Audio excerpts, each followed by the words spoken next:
Seres humanos que acompanham o Planeta Podcast, temos um recado para vocês. Show do Planeta Stand-Up, link na descrição. Olá, estamos começando mais um episódio de Planeta Podcast. Sejam todos muito bem-vindos. Esse papo que será de uma cultura extrema, né, Humberto? Sim, eu, que nunca fui bom em História do Brasil. Você nunca foi bom em História do Brasil? História internacional, né?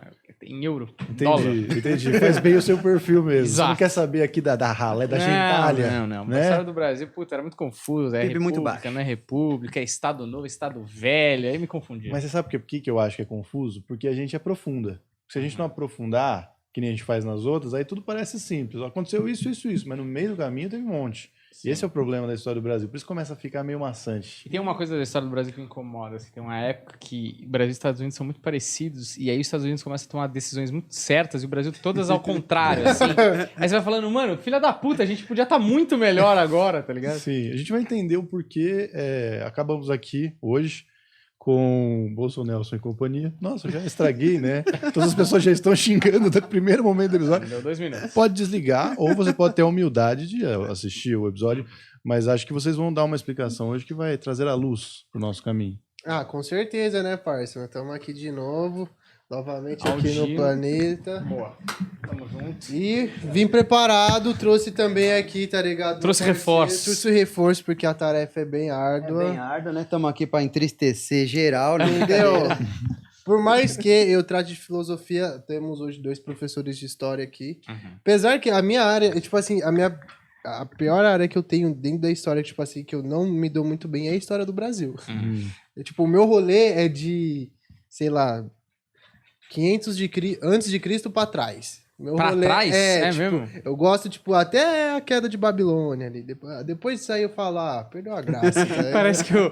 Perdeu a graça, tá ligado? Parece Pô. que o Aldino começou a estudar a história e falou, chega, tá bom aqui. Então tá Quero bom. começar Não, pra história. É que aí, tipo, aí depois começa a ficar muito... desleal, mano. Tipo, porque até então os caras iam pra guerra, gente, mas aí vem a pólvora, aí depois... Cara, eu lembro que no livro didático, quando começa a vir as páginas que começa a vir umas figuras de uma galera com peruca branca, é muito desanimador. É muito desanimador. Aí começa a vir os Henriques, aí você fica, ai meu Deus do céu. Aí até voltar a ficar alguma coisa que você entende de novo, aí já tem Copa do Mundo nessa época já? Então, acho que eu começo a entender de novo, assim. O século XIX eu acho um século muito complicado, mas a gente vai falar... acho que de várias coisas da história do Brasil, não precisa ser daquele jeito, aquela narrativa tradicional de falar, vamos falar de todos os homens velhos que governaram o país. Não precisa ser assim, mas a gente pode fazer isso se quiser também. Exótico, eu acho o seguinte, eu quero entender o porquê que vocês escolheram a história, inclusive, já puxando uma curiosidade aqui que eu anotei, que o salário dos professores em 1880 era de quase R$9.000, R$8.958. Convertidos para hoje. O que aconteceu que o conhecimento não é mais valorizado, que a gente decidiu enterrar, vamos tentar não espalhar mais o conhecimento? Isso daqui é 1880, mas parece que descobriram alguma coisa aqui para fuder com a população e conseguiram. Eu vou tentar responder de maneira muito resumida e na hora que a gente resume, a gente... Vixe, né? Mas vamos lá. Acontece que o ensino ele era muito mais restrito. Sim. Né? Então, você pagava um professor para ele ensinar o Jared, né? Para ensinar o carinha ali, bem playboyzinho. Então, esse professor vai ser bem pago, porque ele tem que saber vários idiomas, ele tem que se vestir bem, ele tem que chegar na minha casa bem cheiroso, e aí vai ensinar o meu filho almofadinho e tal. Quando você começa a pensar numa escola para todo mundo, pagar 9 mil para todo professor para ensinar todo mundo, até o filho lá do cara lá, operário? O ex-escravo? Sei lá se isso virem, entendeu? Então começa a ficar um pouco mais assim, o custo-benefício vale, né? É para minha família esse professor ou é para um outro, né? Então acho que isso vale até falar de educação, isso, né? Quando a educação é pra gente, ela vale demais, né? Quando é pro outro, vou gastar meu imposto com uma educação de qualidade. Aí você para e pensa também, tipo, como daquela época, né, 1880, né? 3 anos antes da abolição, não é? Você 8 falou? anos. 8 anos antes. 8 anos, isso, 8 anos. 8 anos antes da abolição. Mano, quem tinha acesso à educação ali era a elite do país. Era pessoas que, tipo assim, faziam um básico aqui no Brasil, ia pra fora estudar, ia fazer uma universidade em Paris, ia fazer uma universidade na Espanha, na Alemanha, Tipo assim, a formação intelectual do país, né? Inclusive até os próprios professores que se formavam lá fora e vinham pra cá, traziam uma cultura erudita que ficava ali no meio da elite. E quando aí o filho do ex-escravo começa a buscar ensino, pô, será que, na lógica desses caras, obviamente, né, na lógica da burguesia, dos elitistas, da galera que detinha ali a cultura erudita do Brasil, eu falei assim, pô, será que é interessante esse negro se colocar no mesmo patamar que sou eu, que sou dono de terras? Sou branco, tenho um sobrenome europeu. Será que eu gostaria que o meu filho frequentasse o mesmo lugar que o filho do meu ex-escravo? Será que eu gostaria que o filho daquela mulher negra, mãe solteira, frequentasse o mesmo ambiente que o meu filho recebesse o mesmo tipo de informação? Será que um projeto de sociedade que sempre foi de elite, que sempre teve uma casta social acima de outra, será que é interessante com as pessoas que sempre estiveram abaixo se enxergarem no mesmo patamar que as pessoas que estão em cima, que fazem parte da elite, da casta social superior, dessa organização social? Que aí a gente pode ver esse reflexo não só na educação do que foi acontecendo ao longo dos anos, mas até hoje. Porra, eu sempre digo essa experiência. Eu terminei o ensino médio à noite. Eu fiz a metade do segundo e o terceiro ano no noturno.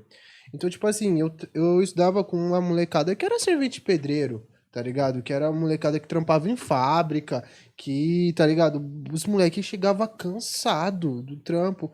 E aí, quando eu trocava ideia sobre vestibular, mano, por que eu vou competir com um boyzão lá, tá ligado? Mano, já tem a vida ganha, o mano pode entrar na engenharia que ele quer. O cara nem se inscreve, né, mano? Tem nem autoestima, exatamente. Né? O mano não tem autoestima pra prestar o vestibular. O mano fala assim, mano, pra que eu vou perder meu tempo? Que eu podia estar descansando, que eu podia estar dando um rolê, que eu podia estar fazendo alguma coisa. Ou se ele se inscreve e faz a prova e ele tem um resultado negativo, aquilo também é muito frustrante, né? Você vê que, numa disciplina que você não vai bem, você pensa, caramba, pra eu ir bem nessa disciplina, eu teria que ter 2 anos de estudo pagos. Né? Tem que ter uma base boa, um ensino bom, um cursinho, um bagulho ali, mesmo. Tá ligado? Então, assim, também reflete muito na autoestima, tá ligado? Tipo assim, é interessante pra quem sempre deteve a cultura erudita que todo mundo tem acesso. Aí com essa massificação da educação, né, com essa universalização da educação, com a gente entendendo que educação não é um privilégio, é um direito. É um direito do ser humano.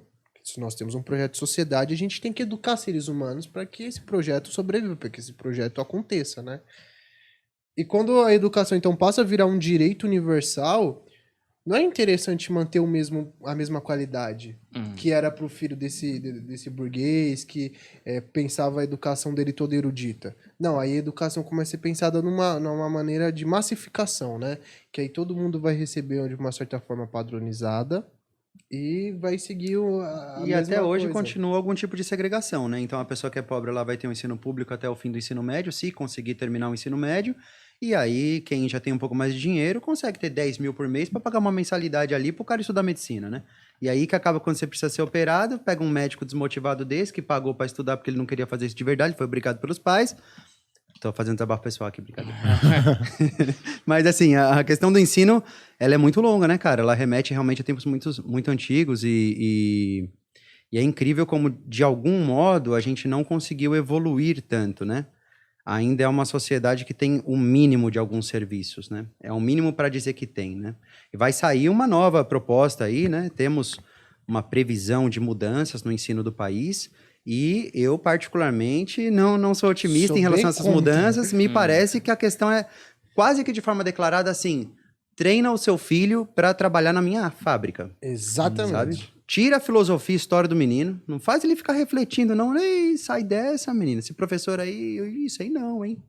Esse professor aí... Aí vem todo tipo de forma de deslegitimar, né, o trabalho do professor. E aí vem estereótipos também. Ah, você dá aula de filosofia? Você dá aula de história? Sei. Comunista. Sei como é que é o tipo de vida de vocês. Eu sei o que vocês fazem.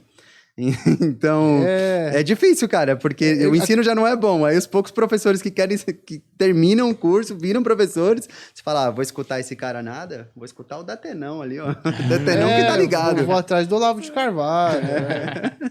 Então, tipo assim, essa essa questão, tipo, de criar estereótipos dentro da própria educação também é um bagulho... Mano, são 1001 barreiras, né, para se fazer uma educação de qualidade dentro do país, né? Você tem desde a cultura, você tem desde da falta de estrutura monetária, de material que o Estado não fornece nas escolas. Pô, tem escola pública que não tem papel higiênico, parça. Ixi. Tá ligado? Tipo, aí você vai pensar. Aí eu penso na minha área, por exemplo, né? Pô, como que eu vou trabalhar filosofia se não tem uma república na biblioteca da escola? Se as crianças não podem nem ir na biblioteca, tá ligado? A molecada não pode pegar um livro emprestado, não tem uma república do Platão, Ética ao Nicômago de Aristóteles, não tem um livro pra eu trabalhar. Não, o livro que tem é aqueles livros realmente, assim, descartados de outros lugares. É, assim, né? doado, ou tipo assim... Vamos ser sinceros, quem que olha uma biblioteca de escola e fala, uau, É, tipo... nossa, eu tô muito pô, afim de ler agora. Entendeu? É sempre uns livros, tipo... Não tem um material, tipo, tanto para um aluno pesquisar quanto para o professor trabalhar. Não, É umas coisas abandonado. muito... Então, tipo assim... E é uma coisa que eu acho que é ser muito colocado em pauta. Porque, pô... Uma escola que não tem uma biblioteca boa, ou que pelo menos o Estado não fornece uma biblioteca boa... Pô, você tá deixando os soldados armados na guerra. Como que o professor vai trabalhar sem material? Aí a gente entra, tipo, em problemas que não deveriam acontecer muito mais profundos, né? Tipo, o professor que tem que comprar giz. Merenda, né, mano? Merenda. Se você não alimenta aquela criança não veio alimentada. Inclusive, talvez ela esteja na escola para se alimentar. Então, assim, é funesto, mano. É funesto. Falar de educação no Brasil é resistir. É muito difícil a gente ter espaço para planejar, sabe? Para falar assim, não, ano que vem vai ter um novo projeto e... Cara, resiste, assim. Se seu filho ainda vai pra escola, da hora, que bom. Ah, mas a escola é ruim. Tem muitos problemas, mas sem ela não sei como é que fica. Então o bagulho é trágico, mas a gente faz umas piadinhas, porque no Brasil a gente tem que fazer umas piadinhas pra esquecer. Conseguir encarar o país. Mas você entende que não tem como não fazer um comparativo, né? Como eu abri já debandando metade das pessoas, não tem como não fazer um comparativo, sendo que medidas como essa seguem princípios de governos totalitários, inclusive o nazista, né?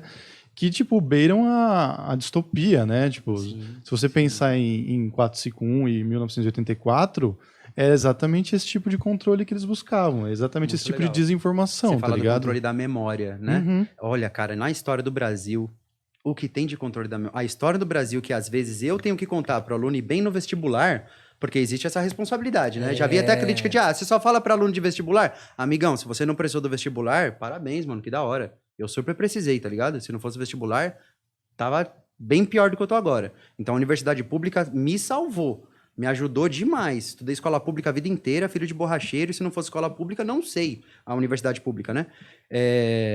Até perdi o fio da meada, mas o que eu tava falando mesmo? Sobre eles tentarem apagar certas Sim, da sim, memória. claro, edição da memória, né? São disputas de narrativa. Então, Isso. quando a gente vai falar do Império, tem bastante gente aqui que gosta do Império, eu sei que tem muita gente que gosta. Mas, assim, é uma disputa, né? Se a gente contar a historinha bonitinha do Império, 99,9% daquela história ali teve escravidão, né? Então, não sei se dá pra dizer que aquele momento lá que você torça pra voltar, teve escravidão. Não sei se dava pra dizer que ele tem que voltar, sabe? Só pelo fato de que era um momento com escravidão. Mas... E que o sistema dependia Mas dessa aí, escravidão, quando a né? gente vai falar de não, mas o Dom Pedro era um cara legal pra caramba, o Dom Pedro II era um cara legal pra caramba. São disputas de narrativa. Teve até novela pra dizer que o cara era legal pra caramba. Então a gente fica sendo bombardeado por histórias, não vou dizer que elas sejam falsas, mas elas têm uma intenção. E seria muito legal a gente tentar... uma coisa é você entender a história do seu país, outra coisa é você tentar entender que por trás dela existem muitas outras que foram abafadas por essas forças que tentam contar a história do jeito deles. A gente tem uma emissora de televisão com um nome que antigamente era Bandeirantes. Então a gente colocou num nome de emissora de televisão o nome de uma galera que ia pro meio do mato matar índio, matar indígena. Então, essa disputa de narrativa ela é muito forte, cara, ela é muito voraz. Ah, e tem um personagem aí que a gente não falou, que eu achei que alguém ia falar, e ninguém falou, que importantíssimo, porra. 1880, tinha um pessoal aí católico, né? Pessoal católico, pessoal bacana pra cacete, que já é uma diferença dos Estados Unidos. Se você pegar paralelamente a história americana com a história brasileira, o cara da família americana, o Sr. Richard, ele sabia ler e era importante que ele soubesse ler, porque no protestantismo Você é o intérprete da Bíblia e você explica para o seu filho como que se interpreta a Bíblia. Claro. Aqui a gente, no catolicismo, tem um intermediário, né? O interfone entre você e God, né? Fora E a ele perspectiva sobre a explica pra riqueza, você. né? E você Na fica igreja analfabeto, católica, porra. eu como professor de história, a primeira vez que eu juntei um dinheirinho, eu me senti culpado, cara. Falei, como assim, mano? Professor de história, um cara que se preocupa com a sociedade, um cara, preocupadão, vai juntar dinheiro? Que isso? Dinheiro é um pecado. Então a gente tem introjetado nessa ideia de que dinheiro pode ser um problema, né? Deixa ele na mão da igreja, pô. A igreja vai saber o que fazer com o seu dinheiro, com certeza melhor que você. Uma coisa que eu acho que é legal vocês explicarem é como é que acontece o resumo e a seleção de informações que devem ou não entrar num livro de história para a gente contar a narrativa do jeito mais neutro possível, que é impossível contar de um jeito neutro, mas do jeito mais neutro possível. A gente falou isso até com o Rodrigo, né, que veio aqui, mas eu queria dar um exemplo, pontuar um exemplo, por exemplo, o Narlock, né? O Narlock... Vocês já estavam preparados, né? Nossa! Porque, por exemplo, o Narlock, inclusive, que recusou o nosso convite com uma ignorada, visualizou e não quis vir, foi em outros podcasts. Acho que ele fez bem. Mas assim... É um homem de consciência. Não, mas eu conversaria com todo mundo, assim, né? E o ponto é... Não, ele que não conversaria com você. Exatamente. Eu conversaria com todo mundo. Não, exatamente. É porque, pelo consenso aqui da mesa, parece que todo mundo acha ele um pau no cu. Então, assim... Muito, cara. Não, eu não falei nada. Não cara. sei nada Não, do eu lado falei que pessoal. parece. Eu não do lado conheço pessoal não também. sei nada. Na questão Aquele na livro, mesmo Guia consenso Politicamente parece. Incorreto, é um desserviço. É isso que eu ia perguntar. Atrapalha muito o trabalho do historiador. Isso que eu ia perguntar. Ali, ele conta algumas verdades. Imagino que nem tudo que está ali seja Claro. completamente mentira, completamente impreciso. Porém, o jeito que se conta as coisas e a importância que se dá para certos fatores, que é a questão. Perfeitamente. Então, explica mais ou menos por que algo vai para o livro de história e por que algo vai para o livro do Narlock. É que, tipo, o Narlock... Acho que a grande questão que permeia o livro dele é desonestidade intelectual. Porque, assim, quando ele fala que zumbi tinha escravos, ele fala baseado no quê? Tá ligado? Tipo, o que ele aponta? Qual a investigativa? Porque qual é o trabalho do historiador, né? Que a gente aprende na faculdade. Tá, um historiador, ele é um cara que vai em busca de fragmentos da memória do passado, né? Tipo, tem um documento aqui, tenho índices aqui, tenho registros arquitetônicos, tenho registros artísticos, tenho... Enfim, a gente dá um jeito. Com osso, a gente descobre como é que era a vida dos caras. Com resquício de vaso, a gente tenta simular como é que era a vida na Assíria, na Babilônia, tá ligado? Então, assim, o historiador... ele se baseia em alguma coisa concreta, tá ligado? Uma grande diferença disso para a filosofia é justamente isso. A história ela tem um objeto concreto. Ela vai se basear em uma coisa que aconteceu e que ela tem algum vestígio que levante e que sustente essa hipótese.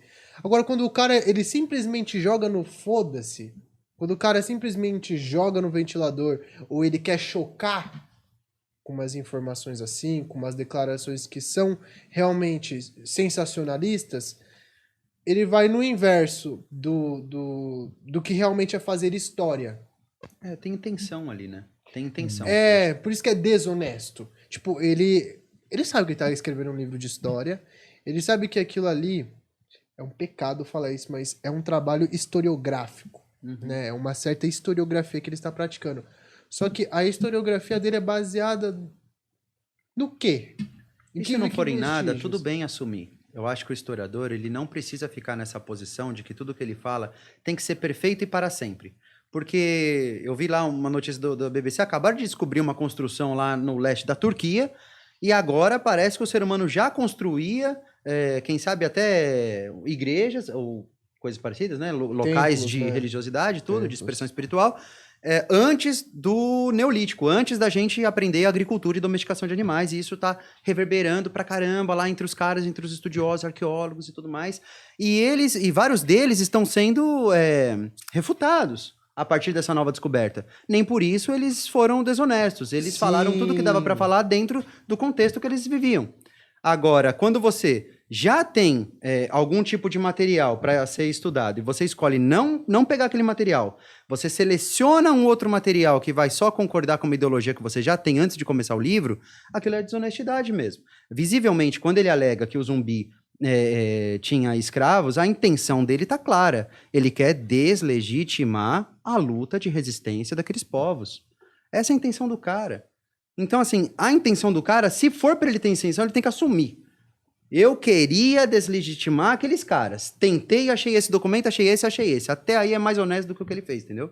Uhum. O problema é quando, por exemplo, eu escrevi um livro também da história do Brasil. E aí eu peguei, normalmente, já livros, não foi em história primária, poucas histórias primárias, documento primário, mas um ou outro, mas peguei. E aí tem que deixar isso assumido. Você fala, ó, esse livro é para um aluno que ele quer aprender o conteúdo de ensino médio de história. Se você for um acadêmico de história e você quer muito se especializar ali no século XIX, 1835 ou 1837 para falar da Araújo Lima, vai lá. Não é minha proposta. Então, esse livro, eu não vou dizer da pessoa, mas o livro é um livro desonesto. Essa é a parada. E por que aquilo ainda assim virou livro, né? Virou por questões de demanda e oferta, de economia, e ele conseguiu fazer isso valer, mas ele não é respeitado academicamente. Cultural, né? E eu não vou ser respeitado academicamente se eu me meter no bedelho que não é meu. Então, se eu quiser falar que eu sou um historiador que entende tudo da história do Brasil, eu não vou ser reconhecido nisso. Eu vou falar, ó, eu sou um professor de ensino nível médio e eu acho que eu vou executar bem esse trabalho. E os professores acadêmicos que sabem muito mais do que eu respeitam esse meu trabalho. É honesto de acordo com o meu recorte, sacou? Agora, por que vira história e por que não vira história, né? Porque talvez falte uma organização dos acadêmicos de história para a gente poder ter mais consensos, né? Talvez exista uma dispersão. Eu não sou do mundo da academia propriamente dito, mas tenho alguns amigos que são, e me parece que é muito difícil a comunicação, todos eles têm muitas necessidades econômicas também, tem muito trabalho por fazer, então a gente deixa passar despercebido. Acho que faltou crítica da mídia em relação a essa obra. Acho que a mídia também podia ter puxado mais a orelha do que puxou também, sabe? Eu não sei como é que funciona, se a proposta era realmente se apresentar como um livro de história, sabe? Eu fico confuso sobre isso. Porque ele mesmo fala que a ideia dele era irritar o maior número de pessoas possível, sabe? Então, às vezes me parece assim, olha, tem isso aqui também, mas eu não sei se muda os fatos. Por exemplo, se por acaso ele teve escravos, se Zumbi teve escravos, por acaso, muda os fatos? Não. Alguns sim, outros não. Eu acho que aí a gente vai ter que discutir o que ele realmente queria ter discutido. Uhum. E eu tô jogando aqui de advogado do diabo, que é legítimo. Não, legal pra caramba. Não, debate. sim, mas... Se Zumbi tivesse escravos, a gente estudaria ele de um outro modo. E talvez a gente não... Algumas pessoas não vissem nele individualmente um retrato a ser seguido. É porque, né? tipo... Mas não deslegitima a luta de muita gente que saiu ali das fazendas, né, de tanta opressão, fugiu, correu o risco de ser pego pelo Capitão do Mato e ser morto, estrangulado e o caramba. Essas pessoas criaram novas comunidades. Essas comunidades precisam ser respeitadas. Essa é a parada. É porque, tipo, toda essa questão que ele cria no livro dele dá, tipo assim, uma falsa legitimação acadêmica.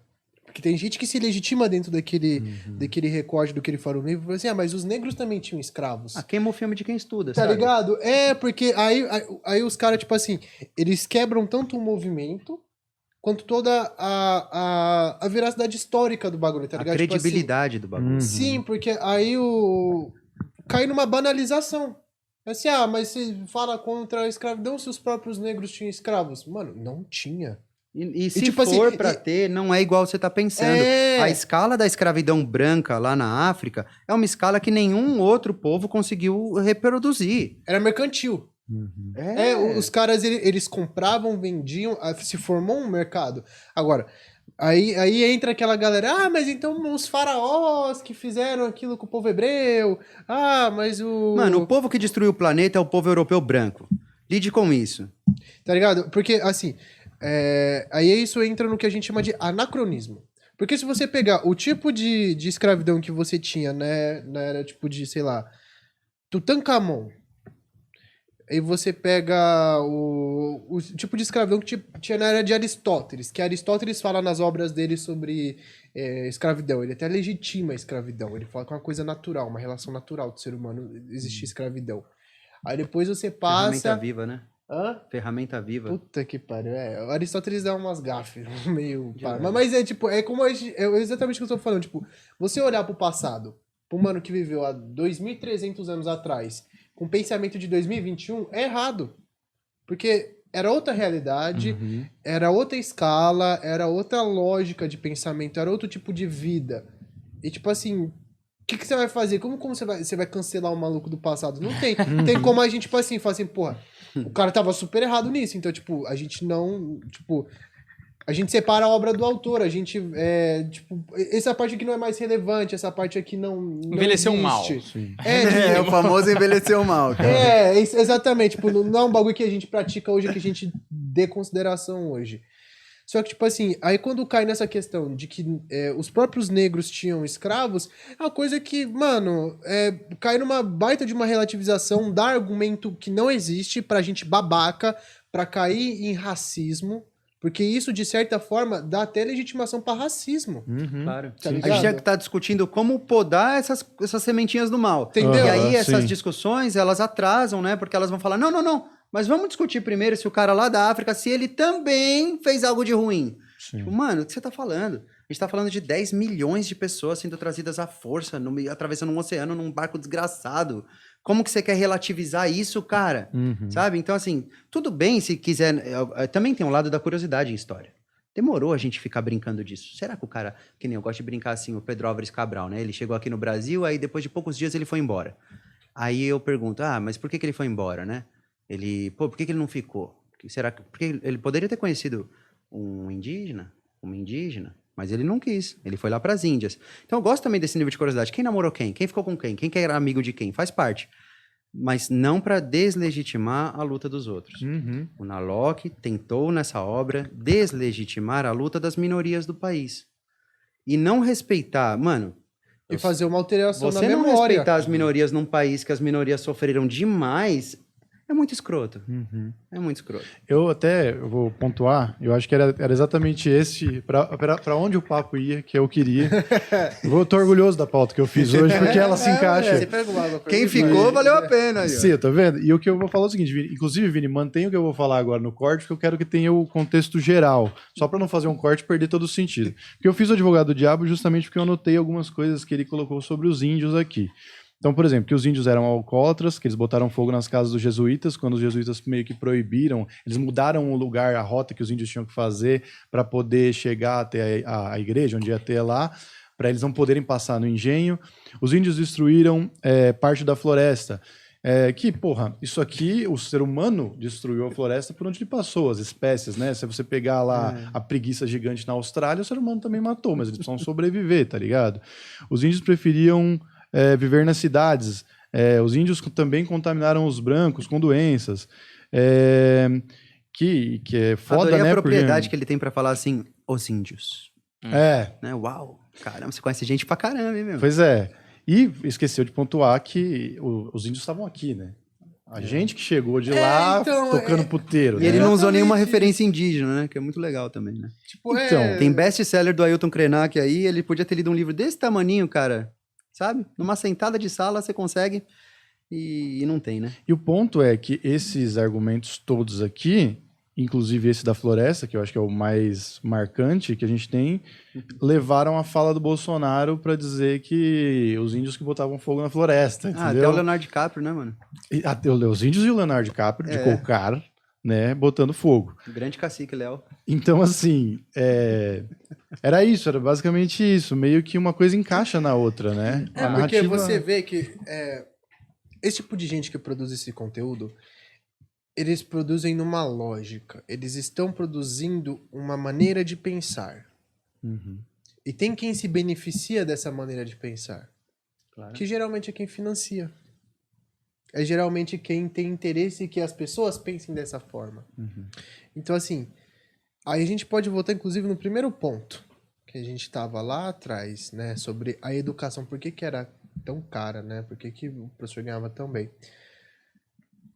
Quais eram os interesses que um aluno tinha que ter? Ou que o pai do aluno queria que o professor ensinasse, né? Eu vou ensinar dessa maneira. Eu quero que meu filho aprenda latim eu quero que meu filho aprenda francês. Isso cai um pouco até na teoria do John Locke de pedagogia. Eu não me lembro muito bem dessa parada, eu lembro que eu estudei há 2 anos atrás na faculdade. Eu sei que o John Locke ele tinha uma teoria de pedagogia que ela dividia em 2 maneiras. O Glenchman, que é o cavaleiro, né? Aquele estereótipo do inglês e tal.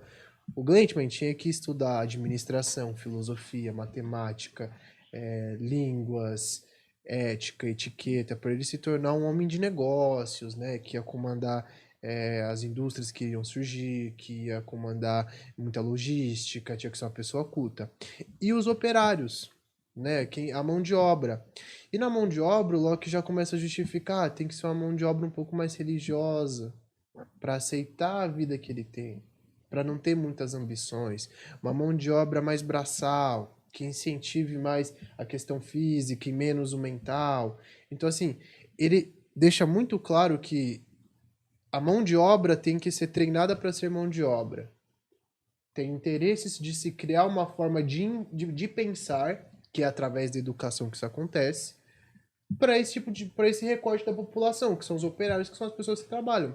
E para outro tipo de pessoa, que são as pessoas ricas, tem outro recorte. Tem outra lógica de pensamento, de como essas pessoas devem pensar. Vocês têm algum amigo que fizeram Senai?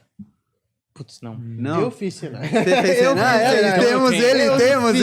Temos esse amigo. Senai. E aí eu tive uns também, mano, e os caras traziam uns bloquinhos de metal, de ferro, não sei, níquel, sei lá. As peças, né? Que, segundo ele, aquilo ia virar um motor. E eu ficava pensando, mano, o moleque tem 14 anos e já estão botando ele na mão na massa. Quer dizer, tá muito claro o projeto. Tá claro pra todo mundo ver, sabe?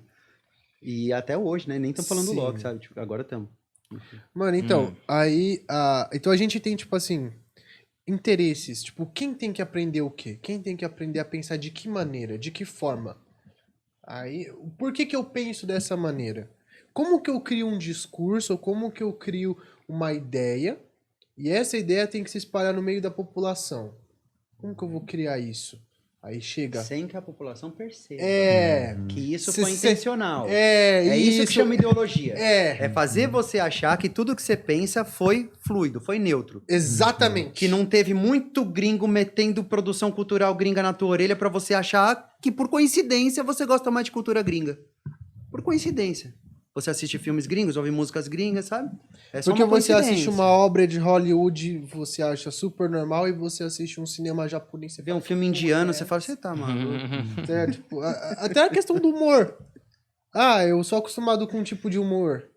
Quando você vai ver uma coisa mais diferente, mais radical, mais específica, de outra forma, a pessoa não entende. Às vezes a piada, o que a pessoa queria passar, se era uma crítica, se era uma coisa só pra dar risada, se era alguma coisa. Então, assim, a forma de pensar, entende? A forma daquilo fazer sentido na sua cabeça.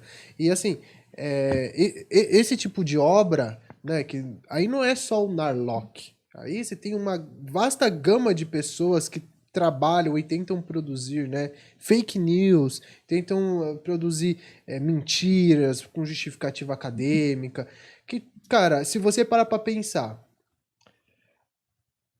há 110 anos atrás, mais ou menos, quando começaram os debates sobre a criminalização da droga, a maconha, ela só foi mundialmente, assim, tipo, até onde eu sei, o impacto dela de ser proibida mundialmente foi por causa de um brasileiro.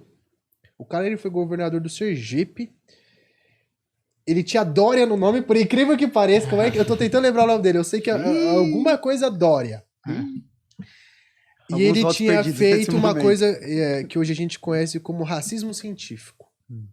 Ele começou a estudar sobre o pito de pango, né, que era chamado na época pito de pango, fumo de Angola, né, que era sempre uma coisa ligada aos negros. A maconha sempre foi uma coisa ligada aos negros. Então, socialmente já era pejorativo, porque vinha daquela cultura, porque era de negro, porque os negros usavam na senzala, porque os negros isso, aquilo, outro.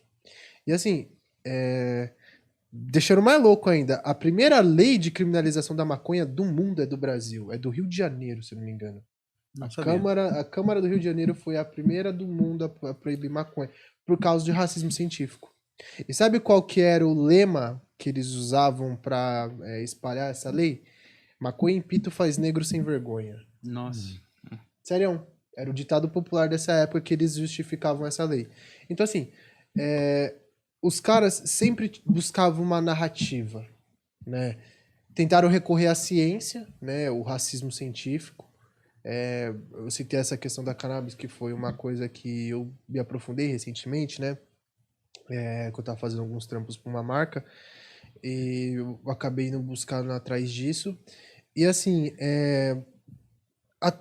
toda a questão cultural, e isso hoje tá se dissolvendo um pouco, mas tipo assim, mano, você não via negro em comercial de TV. Você não via pessoa LGBT sendo normalizado na TV. Não. Você não via minorias. É recente demais. Tá ligado? Você não viu um demais. indígena num comercial. Nunca. As pessoas achariam estranho ver um indígena na TV. Como assim ele não tá no meio do mato? Como assim ele não tá vivendo numa oca? E acho que ainda existe estranhamento por parte da população, ainda existe É, estranhamento. como se não fosse gente, como se fosse lá um bicho que vê no zoológico. Eu já vi, e aí é uma pergunta pura e tudo bem, eu lembro de algumas crianças perguntando, mas professor, e se usar calça jeans, né, e tudo? Eu falei assim, não, então vamos fazer um paralelo que é assim, pra gente entender como a cultura é dinâmica, né, como as pessoas podem mudar os seus costumes. Seu avô é da onde? É da Itália, tá. Você usa a mesma roupa que seu avô? Não. Você ouve a mesma música que seu avô? Não. Então você não é da família do teu avô? Então você não pertence à etnia do seu avô? Então você tá cuspindo no túmulo do teu avô? Não. Traidor! Traidor! Trai o movimento. Então os indígenas fiquem à vontade, né? Pra usarem a vestimenta que eles quiserem. Pose. A etnia deles não vai mudar. Não se Apropriação muda a cultural. etnia, né? Então, galera, se você nasceu latino-americano, mano, você pode pagar de nova-iorquino como você quiser. A galera tá de olho. Estão sabendo que você é latino, parceiro. Inclusive, tem uma história que aconteceu ontem, que você podia contar no elevador, sobre a máscara e tal, pra você ver como a pessoa não tem noção do que tá acontecendo. Assim, que é Quero como saber. ela não assiste nem a quem ela segue. É bizarro isso. Não, que a gente saiu aqui, aí eu tinha acabado de ler o tweet do Johnny Doria, né? Que não precisava mais usar máscara em lugar fechado, a não ser hospital e transporte público. Aí a gente tava comentando disso, né? Aí a gente saiu daqui, assim, foi pegar o elevador, tinham 2 pessoas de máscara. E aí, como tinha acabado de sair a notícia, eu fui brincar com eles, porque tinha acabado de sair a notícia, né? Falei, pô, não precisa mais usar máscara, né? Não sei o quê. O Johnny Doria acabou de falar e tal. Aí ela falou assim, mas eu não sigo o Johnny Doria, eu sigo o meu presidente e ele quer a máscara. Eu falei, Ele?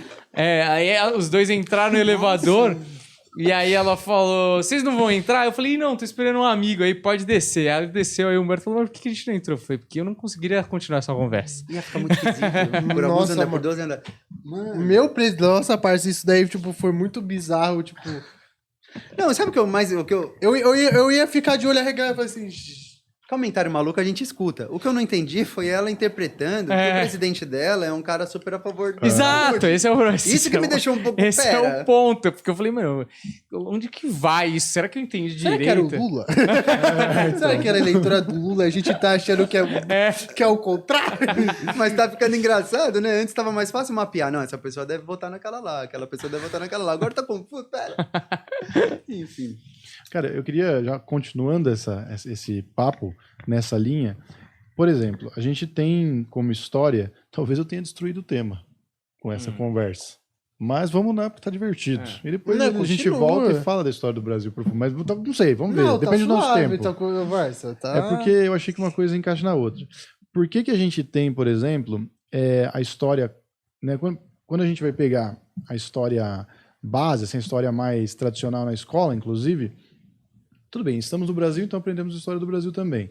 Mas a gente tem a história basicamente ali de Europa e Ásia, e a gente não sabe o que aconteceu na América, o que aconteceu na Oceania, o que aconteceu na África. Por que tipo assim, não estava rolando evolução nesses lugares, não estava acontecendo descobertas, esses caras não estavam construindo pirâmides? Adoro esse tema, porque se você for ver, é muito confuso. A gente escuta uma música de um país lá longe, a gente acredita num Deus, mano, de muito longe, com todo respeito aí. Palestina é longe. Pô, né? o Sinai é muito E acho que é um longe. consenso de que quem acredita em Jesus, acho que ele veio de lá mesmo, né? Então, assim, a gente escolheu matar todos os vários deuses que tinha aqui e trouxe o Deus lá da Palestina, importado via Shopee. E aí ele chega aqui e tal, e a gente acredita nele e fica bravo com quem não acredita, hein? Fica bravo? Você não acredita nele? Tá doido? Então é louco, né? Por quê, né? Que essas correntes... É a história dos vencedores, né? E como é que o povo palestino, que era um povo super perseguido, ele começa a ser quem promulga aí a ideia de Jesus, né? É por conta do que aconteceu em relação a Roma, a relação de Roma com essa igreja, nascida a Igreja Católica. E por isso que a gente fala de Jesus aqui. Então, Jesus não chegou aqui de forma assim, foi o Jesus que falou num podcast, você escutou e gostou, né? Teve muita força, muito trabalho de muito bispo, muito padre queimando muita gente que falava nome de outras pessoas para que a gente hoje ache normal que Deus seja o Jesus. Então, por que a gente fala de certas coisas e não de outras, estuda alguns continentes e não de outros? Porque os outros foram mortos e os descendentes dos que mataram são os que de alguma forma têm poder e eles vão continuar fazendo isso, dizendo pra gente que os bandeirantes é que fizeram o Brasil ser grande, né? Graças aos imigrantes que o Brasil é um país legal. Agora, os milhões, né, que trabalharam de ponta a ponta até morrer, a gente costuma não falar dessa galera. Então, a resposta é violência mesmo. É violência que faz o seu livro de história falar de Grécia Antiga e não falar de tantos povos Originários, né? Sim. né? Mano, e é um bagulho muito louco também que eu vejo uma questão, tipo, de apagamento, é a história da África. Porque assim, né, Infinito, né? se você entrar numa questão, sei lá, vamos tentar fazer uma identificação cultural com os nossos alunos. Se o MEC pensasse dessa forma, né, ele teria 3 pilares essenciais para abordar na história, né? Ele teria que abordar a história da África, não só Egito, por mais que incrível que pareça, tem gente que não sabe que o Egito fica na África. Tem gente que acha que o Egito fica no Oriente Médio, Muito bem lembrado. ou, sei lá, em algum lugar, mas não é na África. Na areia, né? Tudo bem que o Egito é um dos poucos países do mundo que faz fronteira com outro continente, né? Então ele pega um pouquinho da Euroásia ainda mais. Da Euroásia? Ou da Ásia? Eu não sei, eu sei que o Egito ele faz fronteira realmente com o mundo asiático, mas ele, sua boa parte fica na África, né? Ali perto do Saara. Teria que usar a história da África, né? Não só do Egito, né? Povos originários, né? Os Bantu, né? Nagô, Yorubá. E os reinos também, né? Muito interessante Zulu. falar do reino de Mali, o reino de Gana. O reino de Mali e o reino de Daomé, Gana eram poderosos, riquíssimos. Assim. O rei mais rico do Etiópia. mundo pertencia a esses caras, né? Não a europeus, né? Aí teria que falar também um pouco sobre cultura indo-americana, né? Aí você pega maias, astecas, incas, né? Tanto que eu lembro que no ensino médio eu vi a minha professora falando, se eu não me engano, que os nossos, né, os indígenas aqui do Brasil, eles eram descendentes dos povos incas. Até hoje não me falha a memória. Eu não sei Existe confirmar uma estrada isso. Piabiru, já ouviram falar? Não. A estrada que liga até o Peru e supostamente até Machu Picchu, porque tem que ter um maluco pra falar que liga até Machu Picchu o bagulho. Talvez ligue, vai saber. E essa estrada, mano, tá no meio do mato ainda, umas pedronas lá, então sim, existia, já estão vendo real que existia uma certa relação Entre comercial entre indígenas do território que hoje a gente chama de Brasil e os incas. incas, né? Então, assim, a gente teria que abordar essas histórias e a história europeia também, mas aí você pensa, é que o foda também, eu penso também na questão de ensinar também, né? Pô, é um professor que tem, sei lá, no máximo 2 aulas por semana. Se tiver, Que agora vai perder. Lascou. Aí como é que você vai pegar, porra, a história do Japão? Eu, particularmente, eu estudo história do Japão particular. Mano, é do caralho você ficava, porra, os malucos samurai, é de fuder o treinamento dos caras. Como que o budismo chegou no Japão. Como que os caras... Mano, a história da Ásia, assim, eu acho muito foda. Tipo, como a religião inspirou a arte marcial e como a arte marcial inspirou a religião.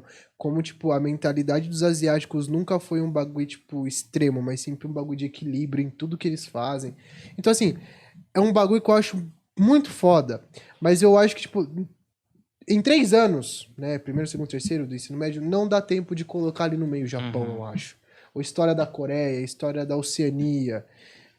Você tem que privilegiar alguns temas, até porque não é só história, né? O cara que vai fazer engenharia, ele tá fazendo história pra fazer vestibular, né, brother? Mas acho que a demanda é essa. A demanda é que no futuro a gente fale de uma história mundial.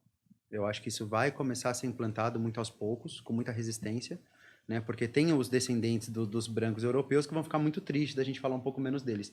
Mas, assim, a verdade é que tem que começar, sim, a falar de uma história mundial, né? Se a gente, começando da pré-história, sabe? O primeiro ser humano nasce na África. Então, como é que a gente estuda pouco o continente que foi da onde a gente veio? Então, se fosse pra gente se entender melhor, a gente tinha que entender muito O mais. único recorte da África é Egito. Que aí você só sabe pirâmide, só sabe... Quando é na história de Roma, são os cartagineses, que são os inimigos dos romanos, né? Aí, quando você vai pra história de Portugal, eram os marroquinos, inimigos dos portugueses.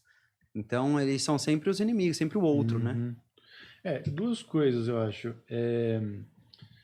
Uma eu acho que vocês podiam explicar pra galera porque assim, a gente falou aqui, né, que a gente já falou, inclusive, no episódio passado sobre história, que o cristianismo se você pegar em números, talvez seja a coisa que mais matou pessoas, né, usada como desculpa para mais matar a gente. Você faz um esforço legal da gente perder seguidor. Assim.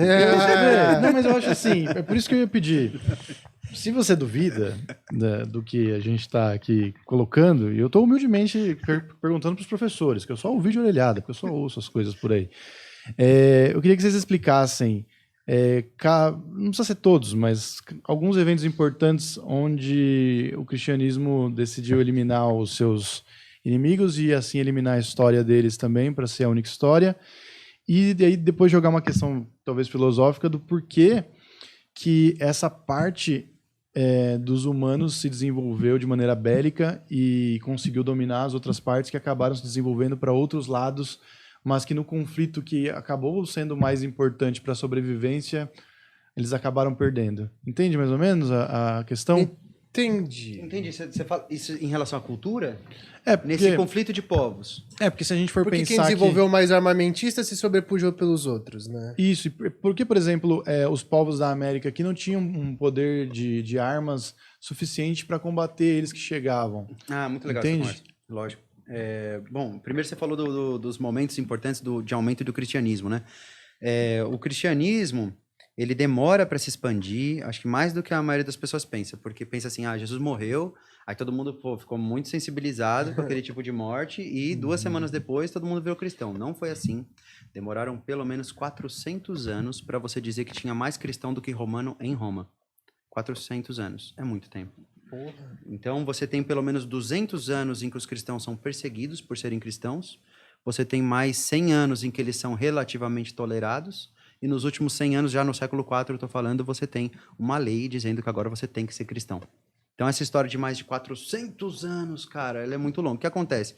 Quando alguns povos germânicos invadem Roma, a questão administrativa de Roma fica bastante desordenada. Para o nosso conceito, então, era desordenada até quando estava tudo certo, né? Porque, mano, é muito diferente quando você vai ver a administração antiga.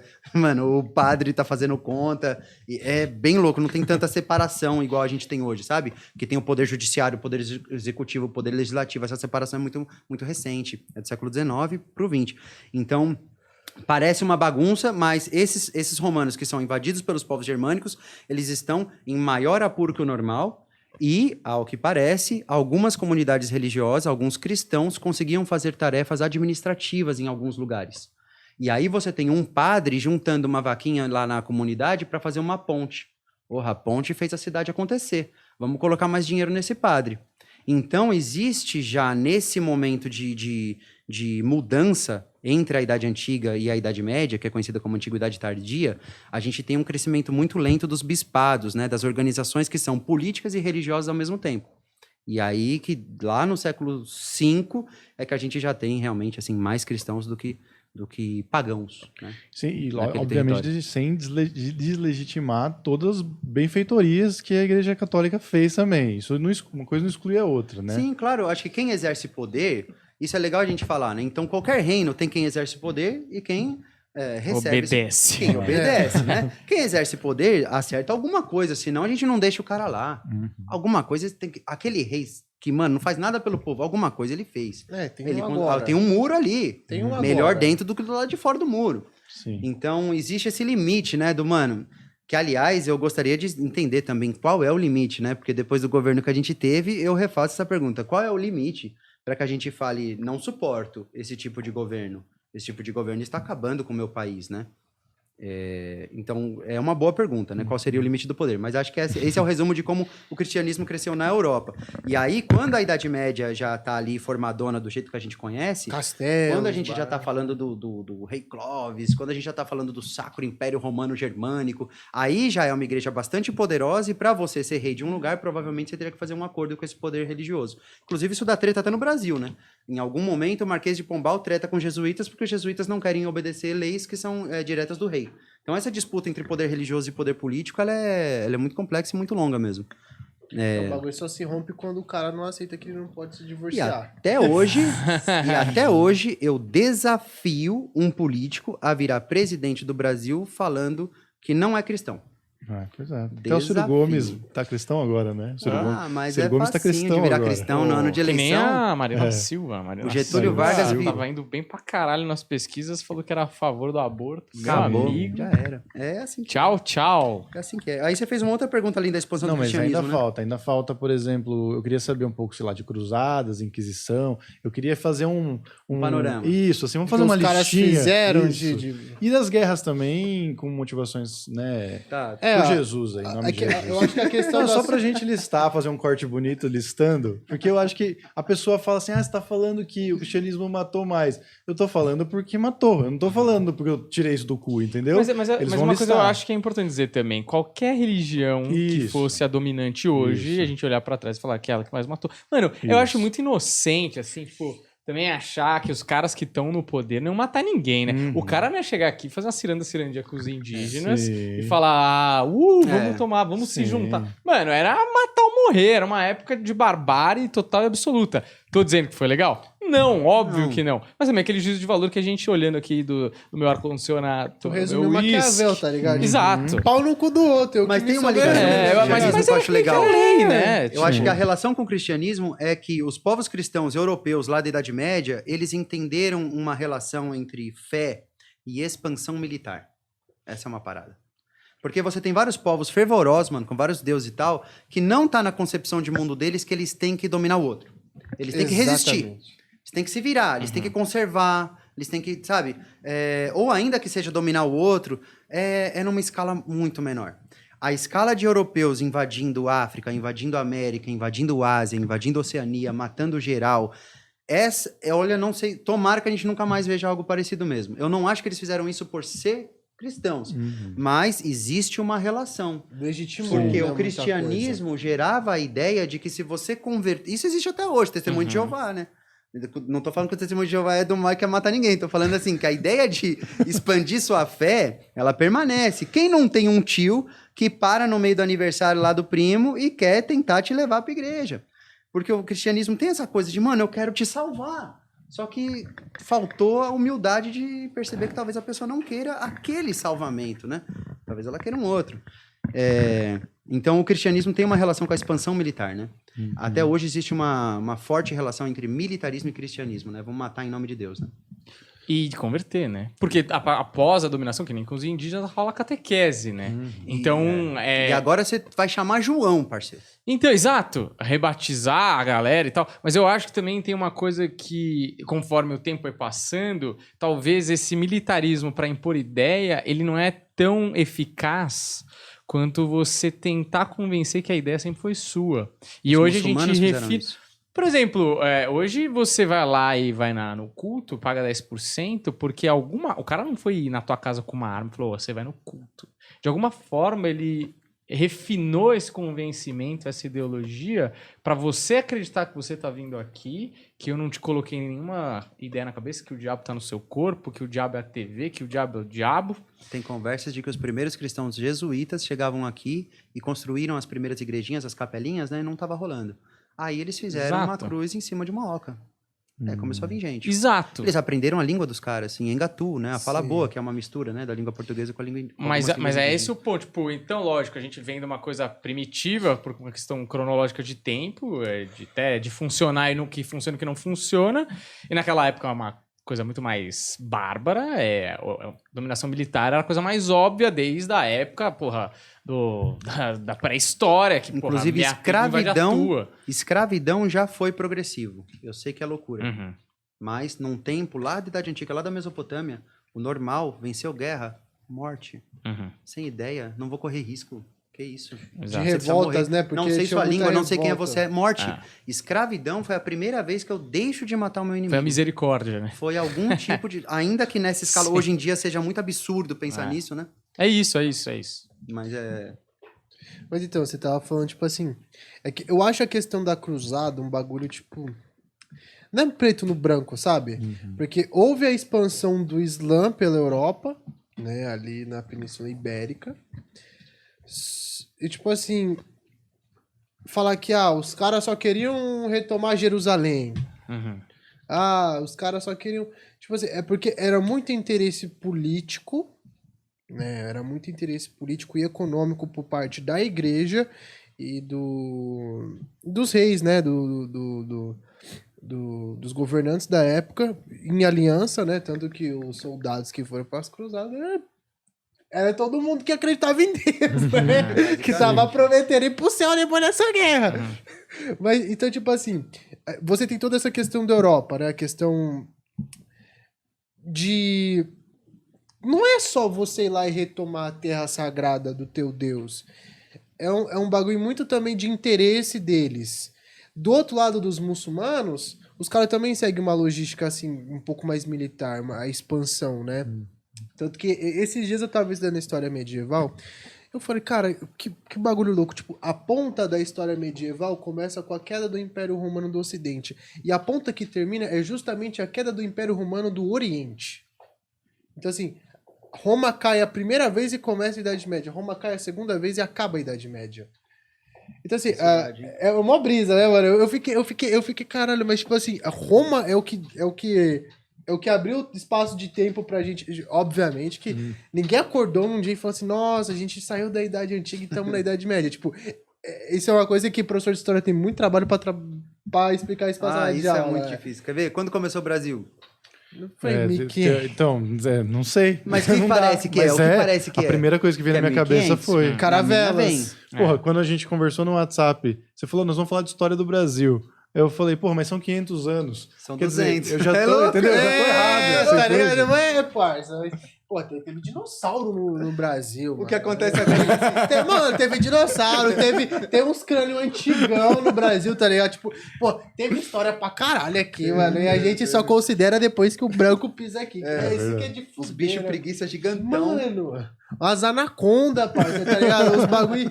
Não, Umas anta gigante. Eu ouvi falar que tinha anta grandona, cara. Parça, Você vê a anta hoje e acha fofinho, vai. Parça, um bagulho que eu, tipo, eu vou fazer um desabafo. Me dói muito no coração saber a situação da Serra da Capivara, mano.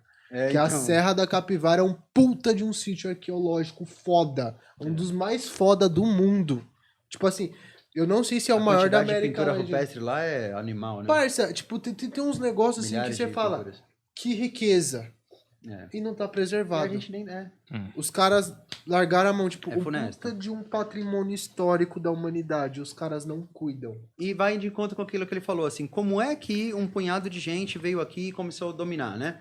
Porque a arma, ela não explica sozinho o fato. Não explica. É índio demais. Quer ver uma história doida? Vai, a Guerra do Guararapes lá, que eram os pernambucanos contra os holandeses. Oh, legal, uma a gente ganhou.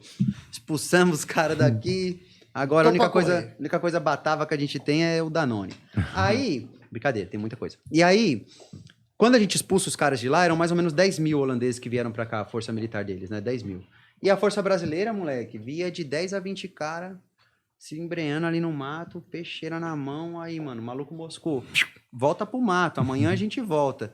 Então a gente não matou os caras assim, dando tiro nos caras e os caras tendo que recuar. A gente matou no terror psicológico mesmo. Os caras uma hora falaram, é melhor não ficar aqui, não. Pique Guerra da Tá valendo Coreia. a pena. A noite aqui tá meio Não, perigoso. Vietnã, né? Pique Vietnã. Vietnã. Então é a famosa guerra de guerrilha, né? Que a gente fala. Guerrilha porque é uma pequena guerra. Você reduz a estrutura que você precisa para você poder lutar. Então, a superioridade bélica não explica uma vitória. A Rússia é um outro exemplo agora, né? A Rússia podia... Mano... Mano, o bagulho... Sabe? Então não é tão simples, né? Por que esses caras conseguiram dominar a gente? Existem alguns fatores políticos, como, por exemplo, a aliança com esses caras. Então você conhece o cara da tribo A e o cara da tribo B, e eles se odeiam. Pô, vou jogar um contra o outro. Essa é a sacada portuguesa, jogar um contra o outro. E eles não os portugueses, mas os dominantes fazem isso até hoje. E aí, hoje, a gente tem novas guerras de Guararapes nos estádios de futebol, mano. Eu torço pro Sport, você torce pro Náutico, vou te pegar na porrada. E é 10 mil de um lado e 10 mil do outro. Quer dizer, é mais gente Palmeiras do que na e guerra do Corinthians Guararapes, no tá ligado? metrô, Você tá no meio de uma guerra do Guararapes, você no não tá ligado. Brás. Palmeiras e Corinthians no Brás. E chega a ser tragicômico que até as armas são as mesmas, né? São faquinhas, canivetes ainda. Às vezes tem uma barra de ferro. Às vezes tem algo mais elaborado. E aí, mais uma questão agora trazendo para a atualidade, né? Por que a gente está tão sensibilizado com a... Não estou dizendo que não é para ficar, hein? Só pontuar a minha frase. Com a guerra da Ucrânia que está rolando, se tem guerra rolando no mundo inteiro o tempo todo. Na Palestina. Na Palestina, na África. Na Síria. Porra, eu vi. Pois é. Nossa, eu A vi. Síria até que o pessoal deu uma sensibilizada, acho que estava faltando assunto. E aí o pessoal falou, vamos falar da Síria, vamos orar pela Síria. O porque Iêmen, né? O Iêmen também, a Etiópia também. Mano, eu vi um vídeo, eu não sei se era. Ali a fronteira com Israel é Palestina, né? É, Não, né? É. De acordo com os palestinos, É. sim.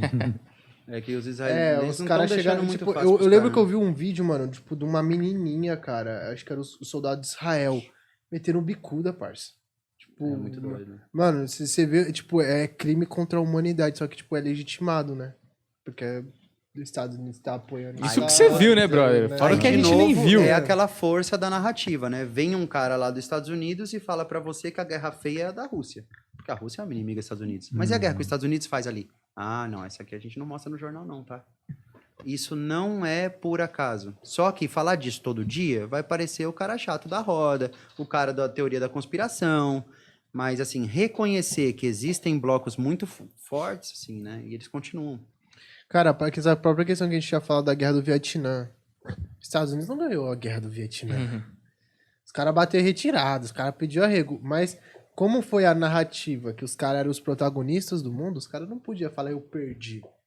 Perdi logo numa disputa contra a União Soviética. Contra logo o outro bloco. Não posso demonstrar fraqueza. Então, tipo assim, mesmo quando os caras perdem, os caras saem humilhados, os caras, tá ligado, se fode, eles têm que sair de cabeça erguida, eles têm que, pelo menos, mostrar que e tá tudo bem, que eles ganharam. E não ganharam, tá ligado? Então, tipo, essa manipulação histórica, porque quem controla, tipo, a história não importa. O que importa é como você conta a história. É. Esse é o lance, tá ligado? Tipo assim, não importa se foi o fulano que matou o ciclano. Se você faz todo mundo acreditar que o ciclano provocou o outro... Mano, eu fui no Forte de Copacabana, né? Aí lá é a história dos militares, né, mano? Aí você vai lá e tal, aí tá falando das vitórias dos militares. Aí fala lá que eles venceram, né? Aqueles bárbaros de Canudos, né, mano? Eles conseguiram matar 30 mil miseráveis desarmados, né? Grande vitória. E aí tem lá... Agora, não tem lá que na Primeira Guerra Mundial eles não conseguiram lutar na Primeira Guerra Mundial, mas acabaram matando umas toninhas no caminho, no meio do mar. Meteram o tiro nas toninhas achando que era submarino alemão. Isso aí não tava no Forte de Copacabana. Não tinha um mural falando o dia que a gente matou um monte de toninha. E tem uma batalha que eu vi, que é mais ou menos assim, eu não vou ser preciso, então já peço perdão aos historiadores, mas é uma coisa meio tipo, tinha um pelotão brasileiro lá nas Europa e tal, os caras meio perdidos, meio andando, meio tá. E aí eles encontraram um batalhão lá, sei lá, alemão, foda pra caralho, mas meio que já tava rendido, tá ligado? Os caras estavam já meio estrupiados, meio fudidos, assim. Os caras se rendem pros brasileiros, nem tem tiroteio, não tem nada.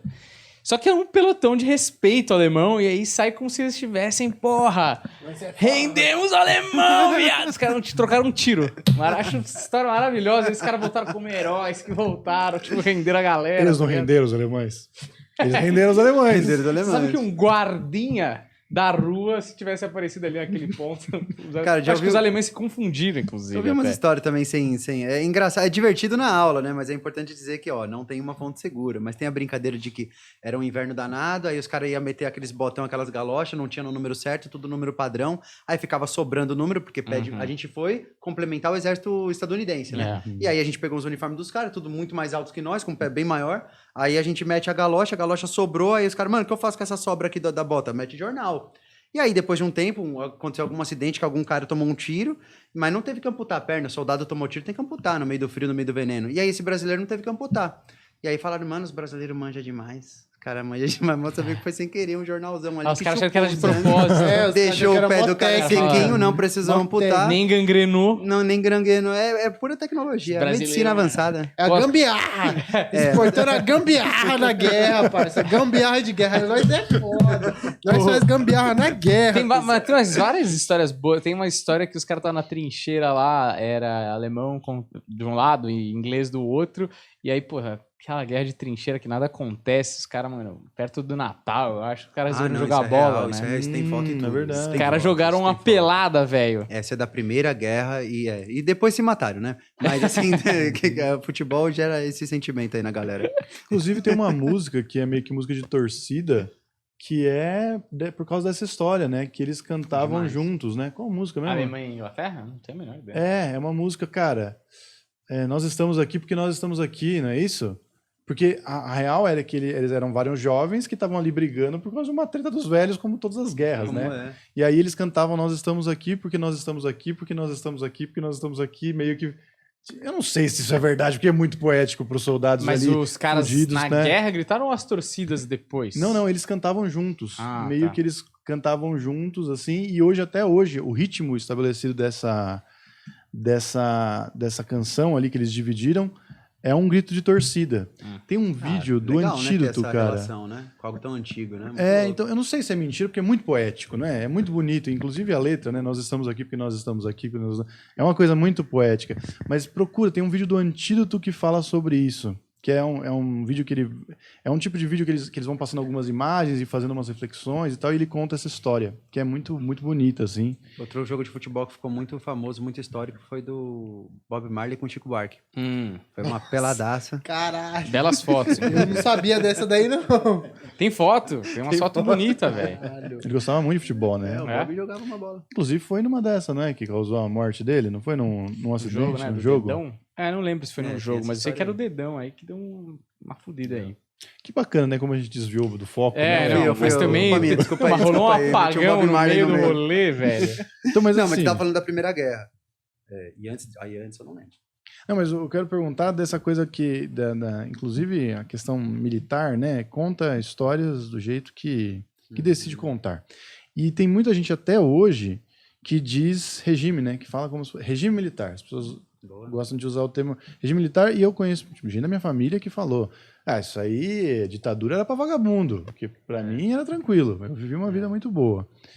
Por que um governo que durou 15 anos pode ter sido regime e não ditadura?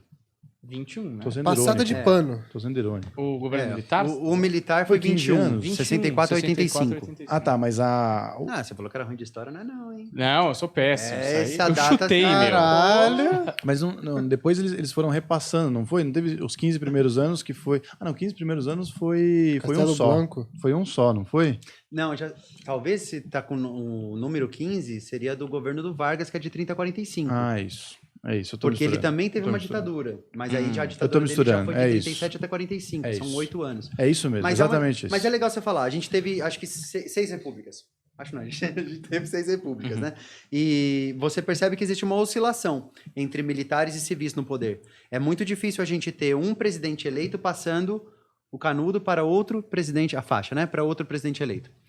Por exemplo, o nosso presidente atual, ele recebeu a faixa de um presidente que não foi, ele era vice, né? Tudo bem que a gente elege também, mas, né? Daquele jeito, né?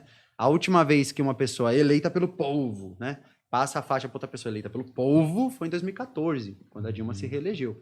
Então, a gente está falando aqui de um momento atual, né?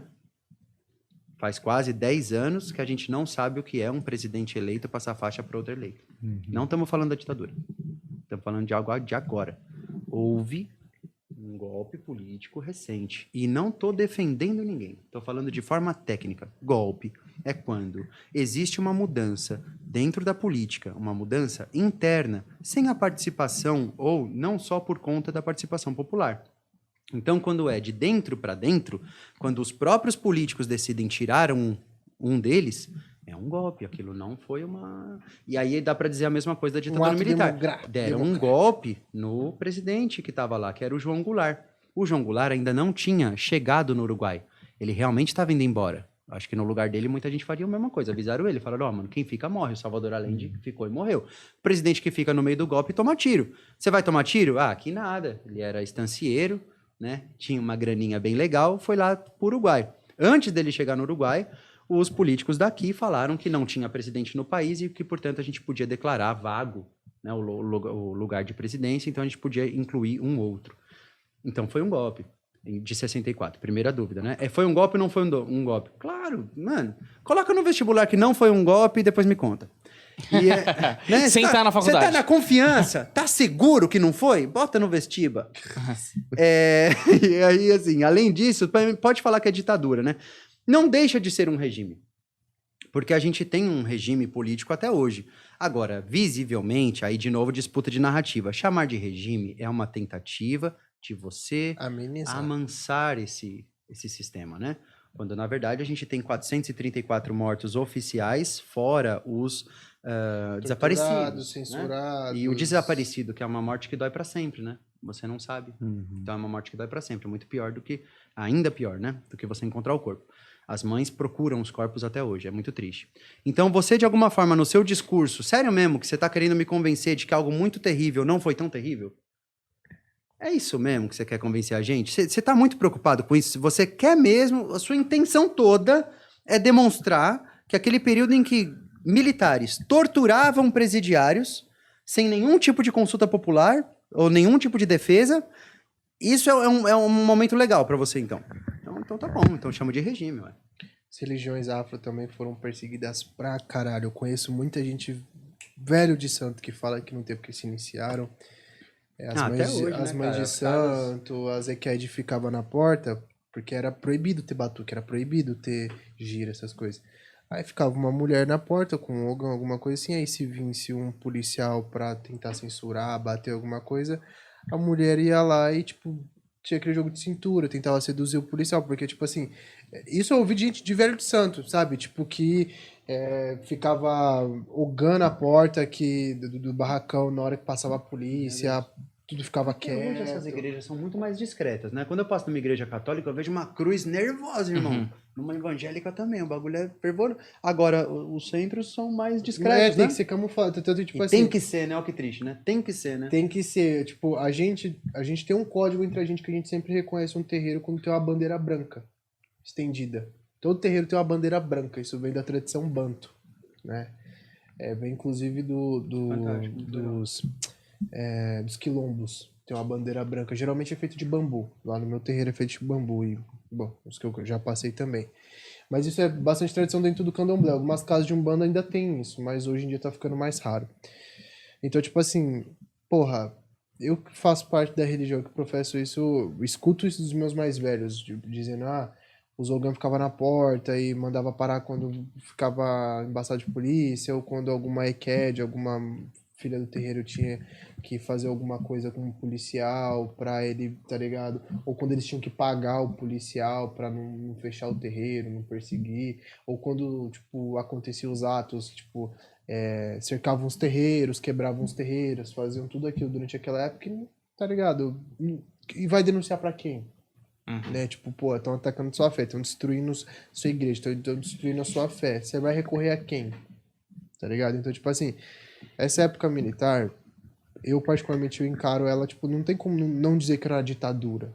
Não tem como dizer que, tipo, não foi uma coisa leve, foi só pra vagabundo. Não foi, cara. Isso foi uma coisa que impactou muitas pessoas menos favorecidas. E eu adoro falar que para aquele que vier com argumento econômico, mas teve um milagre econômico, então tá bom, bonitão. Então vamos pegar aí o PIB, né, de 1964, quando começa o golpe militar, e o final. Também vamos pegar o índice de inflação, vamos pegar também o valor da dívida externa. E aí você vai chegar à conclusão de que esses 21 anos não representam um milagre econômico.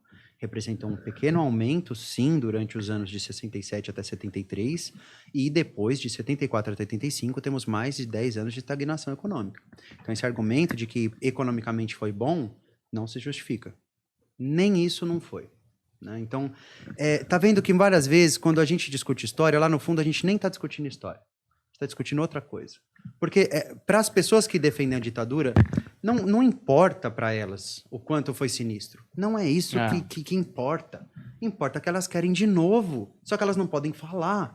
Então elas vão usar argumentos históricos para convencer que foi bom e que vale a pena ter de novo. É isso. Última historinha que eu acho que já serve de gancho pro retorno de vocês para fazer um episódio sobre a história do Brasil. Que era esse. Mas na thumb já tá diferente já. Então, eles nem sabem. Eles nem sabem, cara, sobre isso. Eles sabem que a gente meio que falou no começo, mas eles estão com a gente. Isso é engraçado, aí chega em casa, tem o pior momento que você acha da fala toda, você vai chegar lá e tá lá você falando com o peito cheio. Mano, é isso que eu acho. Caralho. Tá tudo bem, tá seguro. Tranquilo. Ó, então, o Gancho, eu queria que vocês contassem um pouco do dia da independência. Não o dia, né? Isso, a independência 7 foi... de setembro? Foi um processo, né? Mas eu tava vendo que, na verdade, quem canetou mesmo foi a Imperatriz Leopoldina. É verdade. Né? O cara A tava escola cagando de no samba, Rio, né? não é isso? O cara tava com diarreia, né? Até onde É estima. isso, essa história que eu quero. Eu quero a história da diarreia. Vamos Era falar isso assim. que você queria desde o Exato. começo. Primeiro eu acho uma sacanagem, sabe? Zoar o cara logo por causa de uma diarreia. Quem nunca? Quem Que nunca, atira a primeira sabe? pedra, né? Quem nunca baixa as calças e fala, moleque, preciso de ajuda. Dizem que a poluição do Rio Tietê começou assim, Começou né? ali. Começou lá, né? Começou com Não, e é louco pensar também, né? Não, foi nas margens do rio Ipiranga, próximo a outro rio. Aí você olha hoje, é um monte de córrego, tá ligado? É um monte de esgotão, dá mó dó. Começou lá com o dopê desses caras aí. Aí coisas pra falar, né, sobre a independência. A independência não foi pacífica, precisou de guerra, precisou de morte, não foi tão simples. Demorou para Portugal reconhecer a independência do Brasil. Então, às vezes, a galera quer falar assim que tudo bem que tinha acordo entre as elites e fez com que o Brasil conseguisse se unir territorialmente, né? Que é a grande pergunta, por que o Brasil continuou unido e os outros países da América Latina se dividiram? Então, tem a ver com os acordos que foram feitos antes da independência, tem a ver com um certo consenso entre a elite brasileira, que é assim, ó, a gente continua nesse lugar se a gente nesse lugar continuar sendo fazendeiro, poderoso e dono de escravo. Fechamos? Fechamos. Então é aqui que nós fica. Ali não sei se vai poder ter escravo, não. Aqui vai. No Brasil vai. Garanto isso a vocês. Então, dentro desse acordo, tem escravidão no meio. Então, passar pano para império eu acho muito complicado dentro desse contexto, né? Aí, a partir disso, a partir de saber que, teve acordo de um lado e teve guerra do outro, a gente já entende que foi um movimento mais complexo. Teve participação popular ou não? Nos registros aparece que muito pouca mesmo. Muito pouca participação popular, a não ser dos próprios combatentes, né? Porque meteram arma velha na mão de brasileiro para lutar. Aliás, você sabia que na época da colônia, um pouco antes da independência, você tinha pessoas que eram de fato os militares, normalmente eram portugueses mesmo, e aí você tinha alguns que eram os da milícia. Naquela época a milícia era algo, teoricamente, entendida como normal, né? E aí essa milícia eram caras convocados do nada, e esses caras não recebiam salário, então você tentava muito fugir de ser um miliciano naquela época. Hoje o pessoal se sente tentado. Naquela época o pessoal fugia dessa história porque não tinha salário, né? E aí tinham os outros, todos nós seríamos de uma certa ordenança. Então, na hora que tem o pau feio, você é chamado, não importa, irmão, você é das ordenanças. Então, vale dizer que nesse contexto, se uma pessoa que não fosse militarizada, né, não tivesse treinamento, colocar ali a faca na mão dela, a espada, e falou, vai lutar, teria que lutar. Naquela época, a liberdade individual era quase zero, né? O governo realmente podia te mandar, vai lá, só vai. E é isso. E aí muita gente fugia, né? Isso não só antigamente, né? Nossa, eu rezava pra não ser chamado, eu rezava, eu falava, mano, não me chama. No alistamento, tá ligado? Quando você tem 17 anos. Rezava. Mano, eu passei uns frios na barriga na minha hora de alistar, hein, parça. A minha sorte é que eu ia amansar. Sou daltônico. Sou filho único. Eu já tava com essa. Sou daltônico. Não sei ver a cor do inimigo. Uniforme, né? Não sei ver a cor do inimigo, é Não ótimo. sei. Se tá camuflado, eu vou tomar tiro. Foda-se, tá ligado? Não sei diferenciar. Mano, se chegar ao ponto que você precisa de mim, é porque tá ligado, vamos mano? perder a guerra, mano. Não sei, tipo, se o jipe do cara for da mesma cor do nosso, Vai ser atropelado. O problema não é nem o cara, o problema é o fogo amigo que você pode dar, né? Verdade. Pô, esses caras são quem? E você mata os caras que são seus brothers, né? E é ligado? uma Tipo- constante, né? Fogo amigo rola mesmo, hein? Não é muito falado, mas é assustador. E aí, voltando sobre a independência, seria alguma dúvida assim, particular sobre ela? De entender... Eu queria a história da diarreia do cara, Do da quadro famoso, né? mulher que definiu tudo, só mandou por ele, grita aí, que já Mano, tá tudo decidido. E Tem ele uma gritou história- rápido, né? Curto, porque precisava voltar. O Dom Pedro I era super mulherengo e tem uma história de que ele saiu de uma da casa dos amantes com o pai dessa amante na vassourada. Ah, bom. Então, assim... Porra, essa daí sabe. Porra, o imperador, velho. Foda, hein? Caralho. Mano, às Mas quando vezes você esses tá cara... pelado, né, velho? Até quem tem muito poder Tanto passa por faz uns quem você é. constrangimentos, né, cara? Nossa, mano. Tudo Mas brincadeira. é falta de cuidado, né? Falta de cuidado. Um paralelo, Neymar. Falta de cuidado. Nossa. Você pode ficar com tanta gente, amigão. Verdade. Você vai né, ficar meu? logo com aquela menina lá do pai bravo com a vassoura na mão. Mano, mas como assim, tá ligado? Tipo, ele do nada. Ah, tô aqui, tô fazendo nada. Porque eu acho que, mano, imagina o Trocou um tamanho Whats. o cara tá acima da lei, né? Então, Esse tipo de. Porque eu fico imaginando. ele a devia se reação do sentir pai muito do à cara. vontade, o Não, imperador, né, O cara? imperador tá aqui. Pensa É. assim, cara, um Não, senhor de fica escravo, puto ainda. hoje é difícil falar sobre isso, assim, mas um escravizado na época custava mais ou menos o que custa hoje um carro. Então, só pessoas de classe média alta ou pessoas de classe alta teriam. E a maioria dos que tinham vários. Portanto, era só gente muito rica, que era senhora de escravos. E o poder dessas pessoas com os escravizados vai muito além do trabalho, né? A gente sabe que essa opressão, ela era sexual, ela era infinita. Você era dono da pessoa, velho. Então Isso era uma propriedade sua. então eu imagino que nessa sociedade escravista, qual é a sensação de poder que não tem o imperador? A gente tem os ministros lá que fazem o que quiserem, a sensação deles é, mano, dane-se, tá ligado? Problema de vocês. Eu tô aqui em Nova York. Imagina na época. Exatamente. Eu tô aqui em Nova York. Cara, nem aqui não tá, velho. Tô na Ucrânia. Fica no país pobre, você é o cara da elite do país pobre, mora nesse país pobre, seu safado. É complicado. E aí, Bom. tá independência? Parça, então, eu sempre lembro que quando eu estudei independência, assim, o professor frisou muito a questão do quadro, né? Que, tipo, mano, os caras quiseram retratar o maluco, Herói. o alado branco com a espada pra cima, independência ou morte, pau no cu da coroa portuguesa, os caralho, tudo. Aí, mano, o cara tava de jegue, provavelmente, né? Ele tava de jegue, porque um cavalo daquele não é pra viagem longa, né? Não é pra... Eu também não sei pra que serve um cavalo daquele, só pra hipismo hoje, né? E fazer E quadro. aqueles malucos que ficam lá no Batendo Tietê, nos né? cavalos. Com aqueles policiais ficam no Tietê, que fica com a esses. cavala. Geralmente é só pra isso que eu vejo cavalo.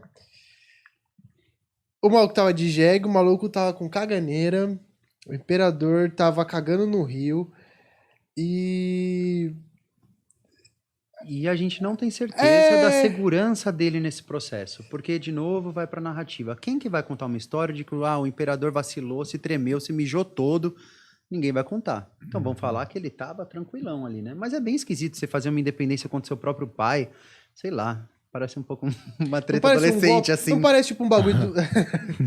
Pai, eu não vou mais morar com você. Não parece o Ed, preciso aquele mais de você. bagulho de...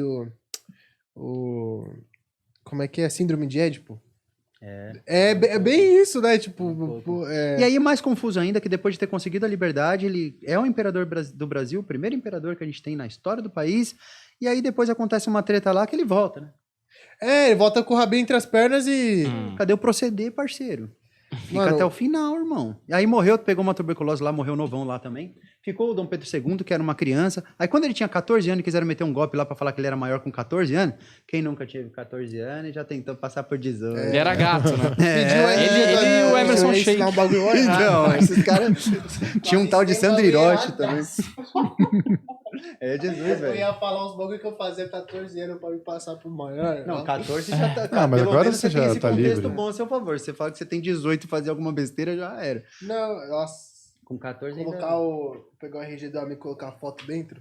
Aham. Foto 3x4 sua. É assim, meu nome é Eric. Nossa, sua foto tá 3D. Não chacoalha solto, RG, tá hein? solto. Chacoalhou RG já era. Esses bichos, essas coisas. Então, aí Não façam perguntaram isso, pro pelo moleque amor de de Deus. 14 anos, e aí, quer governar? E aí na história oficial tá super quero. Quero com firmeza. E a gente sabe que talvez ele tenha vacilado, chorado, tremido, né? 14 anos virar imperador deve ser bem estranho. E na proclamação da República, quando tentaram tirar o Dom Pedro II, que já então era um senhor, o Marechal Deodoro da Fonseca, que ele também, lá no Cavalão, né? Lá no meio da praça, ali, militar lá do Rio de Janeiro, a gente sabe que talvez ele tenha falado vivo o imperador. E não morte ao imperador, vamos proclamar a república, é tudo nosso, segue o bonde. Esquece. Parece que ele não falou nada disso, parece que ele foi bem, assim, bem tranquilão, sabe? Bem educado, bem fofo. Bem cordial, né? Bem cordial. Quem não foi cordial foi o cara que chegou no Dom Pedro e falou assim, mano, você tem algumas horas aí pra sair fora. E aí o Dom Pedro, pela primeira vez, deve ter sido difícil pra ele, um imperador, a vida inteira imperador, escutar de um cara que você nem sabe o nome, acho que era um cara chamado Solon. E aí esse cara chegou nele e falou, aí, mano, você tem que vazar. E ele falou, você tá zoando. Não tô, mano, você tem que vazar. O que eu fiz? É sério mesmo? É sério mesmo. Aí vazou, morreu lá também, um pouquinho depois. Os dois, o Dom Pedro I e o segundo, quando saíram do Brasil, pouco depois adoeceram e morreram. Mano, eu sei que tem uma história muito louca que o pessoal conta que Dom Pedro teria encontrado Nietzsche, mas é um bagulho, tipo... É mais fanfic do que fato real, tá ligado? Tem um filme brasileiro muito da hora. Mano, o Dom Pedro era um cara viajado, hein? Ia pra Europa bastante, não me soa impossível. E era cult. Então, Ele era bastante. então, dizem que, tipo, eles já se conheceram. Há quem diga que eles trocaram cartas, mas nunca acharam nada. Mas tem uma história muito famosa que eles se encontraram num vagão, tá ligado? Numa viagem, e Dom Pedro teria conversado com Nietzsche, mas esse bagulho, tipo... Ele é muito questionado dentro da historicidade da filosofia, tipo, não é... Pode crer. Mas, tipo, é um bagulho que tem um livro, tem um filme brasileiro que tá sendo produzido em cima disso, que é muito da hora. O dia que Nietzsche chorou, né? Tô brincando. Não, Esse é outro o livro. o do Nietzsche chorou é um... Mano, o filme esse filme do Quando Nietzsche Chorou é uma viagem muito louca, porque ele pega, tipo, o Nietzsche, a Lutz Salomé e o Freud. Uhum. E o Nietzsche meio que vira o paciente do Freud, o Freud vira paciente do Nietzsche. Vixe. O bagulho é assim. Mas aí é fanfic Mas total, é um ensaio, né? é. É um É, livro. Não é real.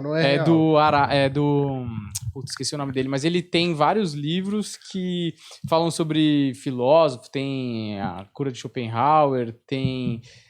São vários, assim, todos Uns romances, os uns bagulho são assim, todos né? meio romanceados e tal. É bem... Eu gosto bastante desse autor. Assim, Mas acho que podia- tenta manter um proceder que É. dá pra acreditar que o Nietzsche falaria isso. É, porque esse cara que escreve, ele é... Acho que ele é psicanalista, psicólogo, sei lá. E ele gosta muito de filosofia. Então, por exemplo, quando você lê A Cura de Schopenhauer, é uma história romanceada de um psicólogo, tem uma terapia em grupo lá, que pegou um câncer terminal. E a história é sobre isso. Só que nos capítulos ele vai ensinando... vamos dizer assim, ensinamentos de Schopenhauer ou aquela parada que Schopenhauer ensina como aplica na vida, sabe? Então, quando o Nietzsche chorou lá, Muito amor fati. é romance, mas ali tem coisa. filosofias de Nietzsche mesmo, entendeu? E como Freud trabalharia mesmo. Então, tem uma relação de verossimilhança muito legal. Que pra um cara que fala, puta, não quero pegar o Ecce Homo e sair debulhando... Nossa, eu não quero pegar É o mais Ecce legal, Homo. assim, é mais um livro palatável. meio meme também, né? É. O Ecce Homo é a autobiografia do Nietzsche, parece que aquele livro é meme demais. Tem uma passagem nesse livro que eu sei que ele fala até sobre haxixe, mano. E tem uma passagem que ele fala que o Nietzsche, ele era meio maconheirão assumido, tá ligado? Ele fumava... Não fazia ideia. Ele era maconheiro assumidão, que ele usava haxixe pra caralho. Tipo, dizer pra caralho também pode soar meio mal, assim, né? Tipo, ele usava com uma certa frequência. Curtia. Pra ele não usava pra caralho. Pra ele usava só... O suficiente. Ele usava haxixe e ópio, até onde eu sei. Ele usava haxixe e ópio, e ele tem alguns textos, tipo, coisa oficial dele falando sobre haxixe e maconha. Demais, cara, eu não sabia. É por isso que eu super vejo o Freud ser um amigo do Nietzsche, porque o Freud é um amigo do rolê que manda um, e o Sim. Nietzsche é o que E eles fuma. tinham os traficantes, né? Tá ligado? Que o Freud, ele... osso. Essa parte mais obscura do Freud, tipo, da biografia dele, que ele mandava um... Gostava de pé de testa. Nossa, ele tava sempre uma carreira à frente da do Tinha duas carreiras brilhantes. o chão, Então, assim, eu super vejo, tipo, um rolê entre essa galera, tá ligado? Tipo, o Nietzsche, o maconheirão do rolê. É aquele maconheiro épico que, tipo, joga o pessoal pra cima. Tipo, tem umas brisas meio épicas, umas brisas de, sei lá, sejam vocês, porra. Não sejam hipócritas, não sejam moralistas, não julguem meu baseado, tá ligado? E o Freud, aquele maluco, tipo, quem iremos analisar? Sobre o que vocês querem falar, tá ligado? Pode crer. Conversador, né? O Mano, cara fica demais. conversador. Sim, elétrico, Né? né? E o... Não, já acabou a sessão. Não, vamos conversar. Fica aí, porra. Manja aquela cerveja, tá ligado? Hoje eu vou até as 4 da manhã, Deu o cartão, deu o tranquilo. cartão. Parça, e eu sei que... Eu acho que o rolê existencialista, nossa, eu vejo muito... Eu vejo muito que dava pra imaginar eles numa conversa de bar, tá ligado? Tipo, o Sartre e o... É que o Sartre e o Camus, eles tretaram, mas eles foram amigos por um tempo, e depois... Puta, geralmente é assim, né? Esses e- caras são grandes pensadores, geralmente eles ficam com um brother e depois... Opa, Mas você toma. sabe que foi um lance Você até... pensa até diferente de mim curioso. nisso? É Não até converso curioso, mais com porque você. foi um lance político, que assim, o Albert Camus lançou...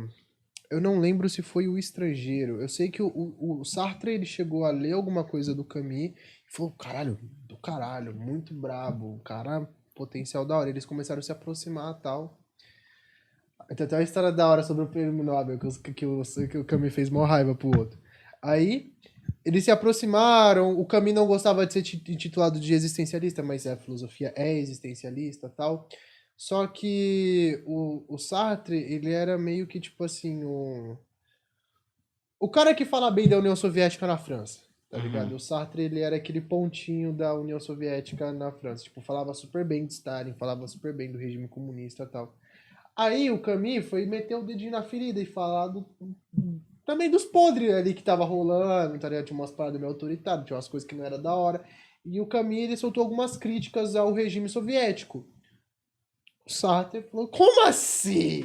Como assim você tá falando... Achei que tu era meu brother. É, tá ligado? Porra, você tá falando do meu amigo? Stalin Stalin. 2022, mano. Como cê é louco. assim você tá criticando? Aí o Sartre começou a fazer mal boicote na ala erudita de Paris, na ala erudita da França. Tipo, cortou vários contatos com o mano. Aí o Sartre, ele foi indicado pro prêmio Nobel. Só que ele recusou. Eu não vou me atrelar à academia. O cara é super acadêmico, eu não vou me atrelar à academia. Mas ele deu uma justificativa lá, que ele não queria o prêmio Nobel e tal. Aí o Camus, de raiva, ele foi indicado e ganhou. E falou, eu pego essa porra mesmo, tá ligado? Tipo, Eu sempre o outro- quis. Mas, então, tipo assim, o Sartre recusou o Camus, ele não foi tão nariz empinado. Mas foi muito triste, porque o Camus, ele morreu muito novo. Ele morreu com 40 e poucos anos, se eu não me engano. Num acidente de carro. E o Sartre ficou velhão, ele ficou até os 80 e pouco. Transante Caramba, aí. hein? Mas hoje a Sartre gente era lembra do transante. estrangeiro. Não é? Hoje foi Cê, a primeira é. coisa que a gente lembra do estrangeiro. Sim. Nossa, o Estrangeiro é bom pra Então, caralho. muito bom, né? Nossa. É um livro bem pesado, assim, tipo, pra trabalhar com os mais jovens, porque a questão da falta de empatia, falta de sentido, de sabor pra vida, não é uma coisa que acontece quando você é jovem, né? Quando você é jovem, você quer meter o louco, você quer... Você sente tudo à flor da pele, então eu fico pensando, porra, como que eu vou ensinar existencialismo, uns bagulho assim, que eu acho que é um bagulho que você entende ou que você sente, ou que você se indaga, que você se questiona, que você traz essas pautas na sua vida, é mais pra frente, depois que você viveu muita coisa, depois que muita coisa perdeu a graça, depois que, sabe, ela, sei lá, eu diria eu com uns 40 e poucos anos pra frente que você lê existencialismo. É depois que você passa muita coisa na sua vida. E quando você vai falar pra um jovem, porra, o cara tá querendo... Ele não tá nem querendo na minha aula porque quer ir pra festa, ele quer ir pra uma social, ele quer viver. Ele, tipo, ele tá à flor da pele, ele não vai entender o que é não sentir. Tá ligado? Mano, uma vez eu trabalhava numa escola, aí pediram pra eu corrigir, ficar na sala de aula enquanto uma prova de outra disciplina estava sendo aplicada. E aí era uma prova sobre literatura, se eu não me engano, e teve um aluno que eu achei ele muito da hora, que ele falou assim, professor, não tô entendendo esse exercício aqui. Aí o exercício, mano, falava de uma poesia que acho que era o soneto da separação. Que pra todo mundo que já separou, você lê e fala, tá falando de separação, tô ligado, é isso aqui. O moleque não tinha obrigação, mano, de já ter vivido um relacionamento e terminado esse relacionamento, ele não ia entender nunca aquele poema. Então, é louco essa coisa de... É difícil, às vezes, né? Fazer essa ponte com a realidade, né? Tipo, principalmente porque o existencialismo, que nem, você vai trabalhar ética de Aristóteles, porra, caráter, coisas que a gente tá formando no aluno e tal. Mas aí você pega o próprio Nietzsche. O Nietzsche, o suco da filosofia dele é tipo você se destruir porque tudo que você se construiu foi uma influência pra te dominar, pra te acorrentar, tipo, tudo que você tem na sua vida foi uma grande um grande negócio que te acorrentou, sabe? Foi grandes amarras que a sociedade te colocou, que a religião te colocou, que o complexo te colocou, que uma grande coisa. E você tem que se libertar dessas amarras. Você tem que se libertar, você se tornar quem você é, você buscar a sua autenticidade. Mas, tipo assim, pra um jovem de 16 anos, o que é ser autêntico com 16 anos, tá ligado? Tipo, parece que a gente segue um roteiro, pô. A gente tá com os hormônios à flor da pele, a gente tá querendo descobrir coisas. Quer se encaixar. a gente tá querendo... Quer ser aceito demais, né? a gente quer, tipo, formar os primeiros laços, a gente quer entender... Na escola onde começam as primeiras relações de amor e ódio, como que você vai cobrar, tipo, que o moleque entenda realmente o amor fatídico e a aceitação ao trágico se raramente ele passa alguma coisa difícil na vida dele. Tipo, o amor fatia é pra quando você enxerga, tipo, que você não tem chão na sua vida. Você não tem chão. Porque você faz o seu chão a moralidade, a religião, qualquer coisa que justifique a sua vida. Não, você tem que justificar, você tem que ser o seu chão. Até se explicar isso pra um moleque que nunca se viu numa situação dessa de não sentir o chão, aconteceu uma merda tão grande, ou passar por alguma coisa, tipo, que ele não sinta, que só depende dele, não entra na cabeça. Então, tipo assim, eu até questiono isso. Porra, existencialismo é um bagulho do caralho de se estudar, é um bagulho muito, muito foda, muito profundo, muito necessário pro ser humano. Só que eu acho que no contexto de ensino médio, não vai dar 100%, não vai bater 100% pro aluno. Tipo, ele pode entender a teoria, ele pode ter o decoreba, ele pode, tá ligado? Eu vou precisar disso pra responder a pergunta e tal, mas, tipo, aí se você fizer um exercício que ele tente enxergar na vida dele, não vai ser profundo o suficiente como o existencialismo é. O currículo escolar, ele precisa ser revisto para ontem.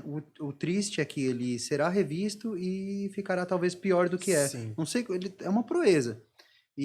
Mas a gente deveria discutir muito tudo de novo, né? O que a gente tem que ensinar para as pessoas e por quê e como e por que ela deve aprender isso e não aquilo, né?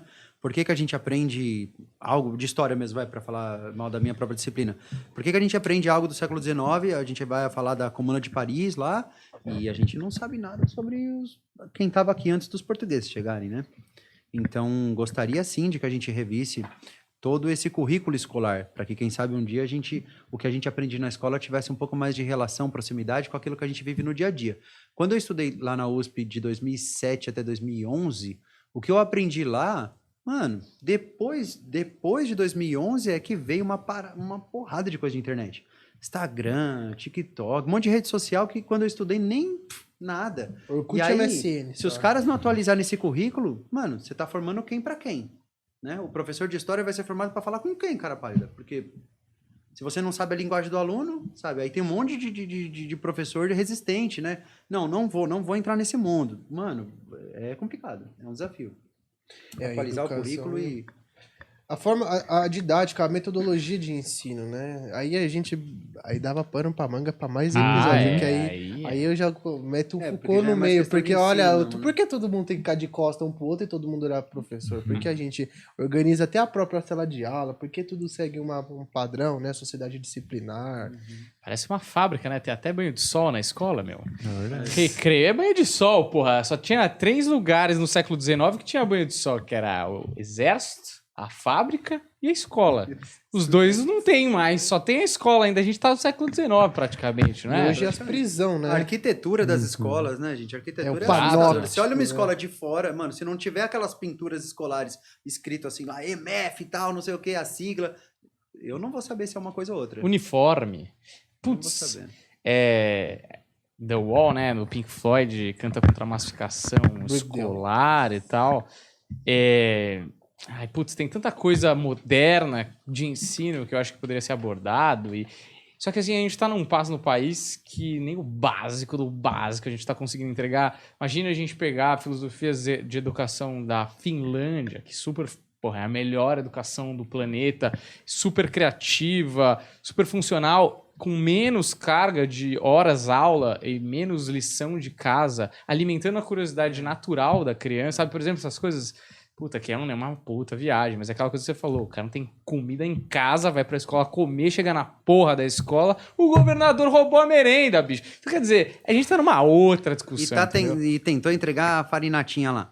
E não vamos esquecer, não. Bagulho escroto. Nossa. E assim, mano, o embaçado é que, às vezes, essa pressão toda cai no professor, né, mano? Uhum. Porque o professor, ele tá num fogo cruzado desgraçado. Ele vê os alunos dele lá, não tem estrutura, não tem jeito, o livro didático dele é antigo, vixe Maria, ainda tem aqueles países que não existem mais, o livro do professor ainda tem União Soviética no bagulho, não tem Sudão do Sul, eu sei que não tem Sudão do Sul nesse seu livro, e aí a gente quer que essa pessoa redima toda a educação do país e, mano, vai aí, faz esse Ganhando uma milagre. grana, hein? Ganhando um dinheiro, assim, porra. O professor vivendo em mansões Alguns e têm até carro, casa em Miami, onde que eu tô já se sabendo. rolou. Aí eu até tô curioso. Quem é esse cara? Pô. Bom, vamos encerrar esse episódio maravilhoso. Vamos. Que a gente deu muita esperança pro povo brasileiro nesse episódio. Sim. Mas teremos outro episódio que talvez a gente dê mais ainda. Não, eu acho que é isso. A gente tem que lembrar das coisas para não cometer os mesmos erros, entendeu? Exato. Talvez é por isso que o pessoal não lembra. O Zé Povinho não tem memória. O Zé Povinho não lembra de nada. O Zé Povinho, Dogão é mal. não é que grande não tem cantor. memória, ele não tem o que lembrar, né, meu? Adorei Lembra do de Dogão é fato, mal? adorei. Dogão Claro. é mal demais. Mas é motivacional, quando você pega uma pessoa triste em casa lá, tá sozinha e tal, e traz uma outra tristeza pra pessoa que faça ela esquecer da primeira. Ó, Olha. eu queria indicar o Incrível Exército de Branca Leone 1 e 2. Sim. Tá? Que fala muito do que a gente falou aqui hoje. Inclusive o 2 é sobre as cruzadas. Ah, E, é. poxa, tem cenas maravilhosas do Incrível Exército de Branca Leone. Assistam. Muito bem, olha, eu queria agradecer aos dois por terem colado aqui no Planeta Podcast, ao Dino que voltou, que é uma raridade, porque a gente gosta de muito pouca gente, É Aldino. verdade.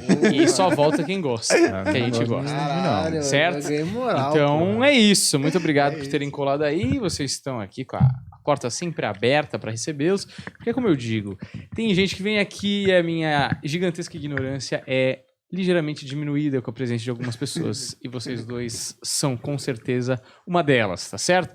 Muito obrigado mesmo, viu? E quando quiserem, certo? Obrigado. Para você que tá assistindo, sigam lá. Vocês querem dar a rede social de vocês, site? Com certeza, dá um salve lá, rapaziada que quiser somar da hora. Aldino Vilão em tudo, TikTok, Instagram, Twitter, YouTube principalmente, a gente posta nossas aulas. Lá no TikTok tem história do Japão, tem coisa de anime, tem coisa de filosofia, tem coisa de história, tem sobre tudo, sobre tudo. No Twitter, geralmente, eu comento política, cara. O meu conteúdo político tá muito nichado no Twitter, que ali é onde tem aquela redezinha, sabe? Que alguma... Sanguinolenta, né? Umas tá treta ligado? aí, né? E é interessante as coisas que acontecem no meu Twitter. Então siga lá, @Aldino Vilão. E no Instagram a gente traz aquele conteúdo, né? Carrossel, Reels, post, tudo os caras. Então, tipo, ter conteúdo pra caralho de filosofia, de história. Tem aquela rede social também que foi criada na China, que você vai muito bem nela. Gosta muito dela? O TikTok. Você é ativo no No TikTok. É. Pra caralho, mano. Lá. Mano, eu comecei. Eu falei assim, cara, eu queria nichar um público diferente no TikTok. Eu comecei a falar de história do Japão, história oriental, fazer comparativo de filosofia com o anime. Mano, o que tem de nego otaku me seguindo, eu falei, caralho, esse público é fiel. Os caras assistem todo o TikTok que eu posto, todo o TikTok. Tipo, Entre uma dancinha e outra. mano, e os caras são fiel, mano. Eu amo vocês do TikTok. Eu amo o meu público otaku do TikTok. Eu faço conteúdo sorrindo pra esses caras. Faz que eu Os acompanho. bagulho. Mano, o primeiro samurai, o samurai negro, que é o Yasuke. Foi um escravo moçambicano trazido por um jesuíta pro Japão. O cara virou samurai, mano. Cara, ele teve a honra de carregar a espada de... Como é que é o nome? É que tem uns nomes japoneses que é foda de falar. Aoda Nobunaga. Acho que ninguém vai te corrigir. Eu não sei, eu não lembro bem. eu acho que é Aoda Nobunaga, alguma coisa assim. O cara teve a honra de carregar a espada desse mano, que era o mestre dele. Que é a maior honra entre um samurai, tá ligado? Uhum. Então lá eu posto muita curiosidade, então. Inclusive, um dos últimos vídeos que você colocou no YouTube é Naruto, como é que é? Explicando... O que você tava fazendo uma relação entre Naruto e...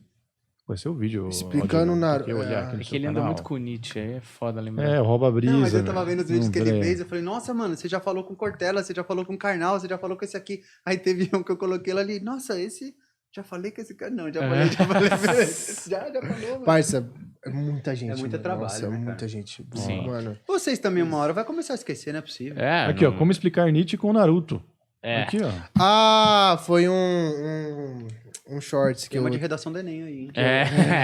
Pô, dá pra encaixar. Para a filosofia então, sempre mete Foda um- que o cara não dá. estudou Naruto, né? Parece brincadeira, Nietzsche ele mas sabia. dá mesmo. Um monte de gente pontua bem fazendo relações assim, né? Sim. Mano, essa questão do Nietzsche é sobre o ressentimento. Aí eu falo sobre o Sasuke, de como ele se justifica numa outra pessoa e tal. É um bagulho, tipo, da filosofia. Naruto é um baita de um coringa pra você falar sobre tudo na filosofia. E você? Quer falar as suas redes sociais? Depois da chinelada. Brincadeira. No Instagram, temos lá o Instagram do Walter Sola. E se você precisa, por alguma razão, né, entrar num vestibular, numa universidade pública, você pode acessar o site do seliga.com.br, que ali tem um curso completo com todas as disciplinas, que de verdade é muito melhor do que muito cursinho, que até presencial, eu sei porque eu faço parte de tudo desde 2014, que é quando a gente criou esse curso. Então, muitos aprovados todos os anos, a gente queria criar vaga, não conseguimos criar vagas, mas a gente tenta de alguma forma tirar a vaguinha que é lá do mais playboyzão e colocar na tua mão, que é menos playboyzão. Essa é a ideia. É de grátis ou é mais barato? Temos vídeos gratuitos no YouTube e aí temos o curso pago, que é uma quantia que acho que o curso todo não deve dar um mês do presencial, sabe? Certo. Tem muita gente, inclusive, que faz o presencial e faz também por fora esse curso, porque é muito barato, né? Não, Perto do outro é muito barato. Sempre é bom ter mais, né? Quanto mais informação, melhor. E os professores são formados em universidade pública. Será que o seu cursinho tem professores da universidade pública? Fica aí essa dúvida. Fica no ar.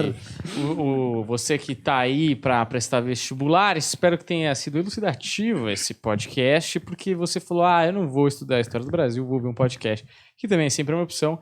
Você aí tem opções aí de redes sociais dos queridos professores, tá bom? Que é impressionante como eu me dou bem melhor com professores depois que eu saí da escola e da universidade. Faz sentido. Tá certo? Então, muito obrigado para você que assistiu até aqui. Segue a gente e deixa o like. Valeu, até a próxima. Tchau!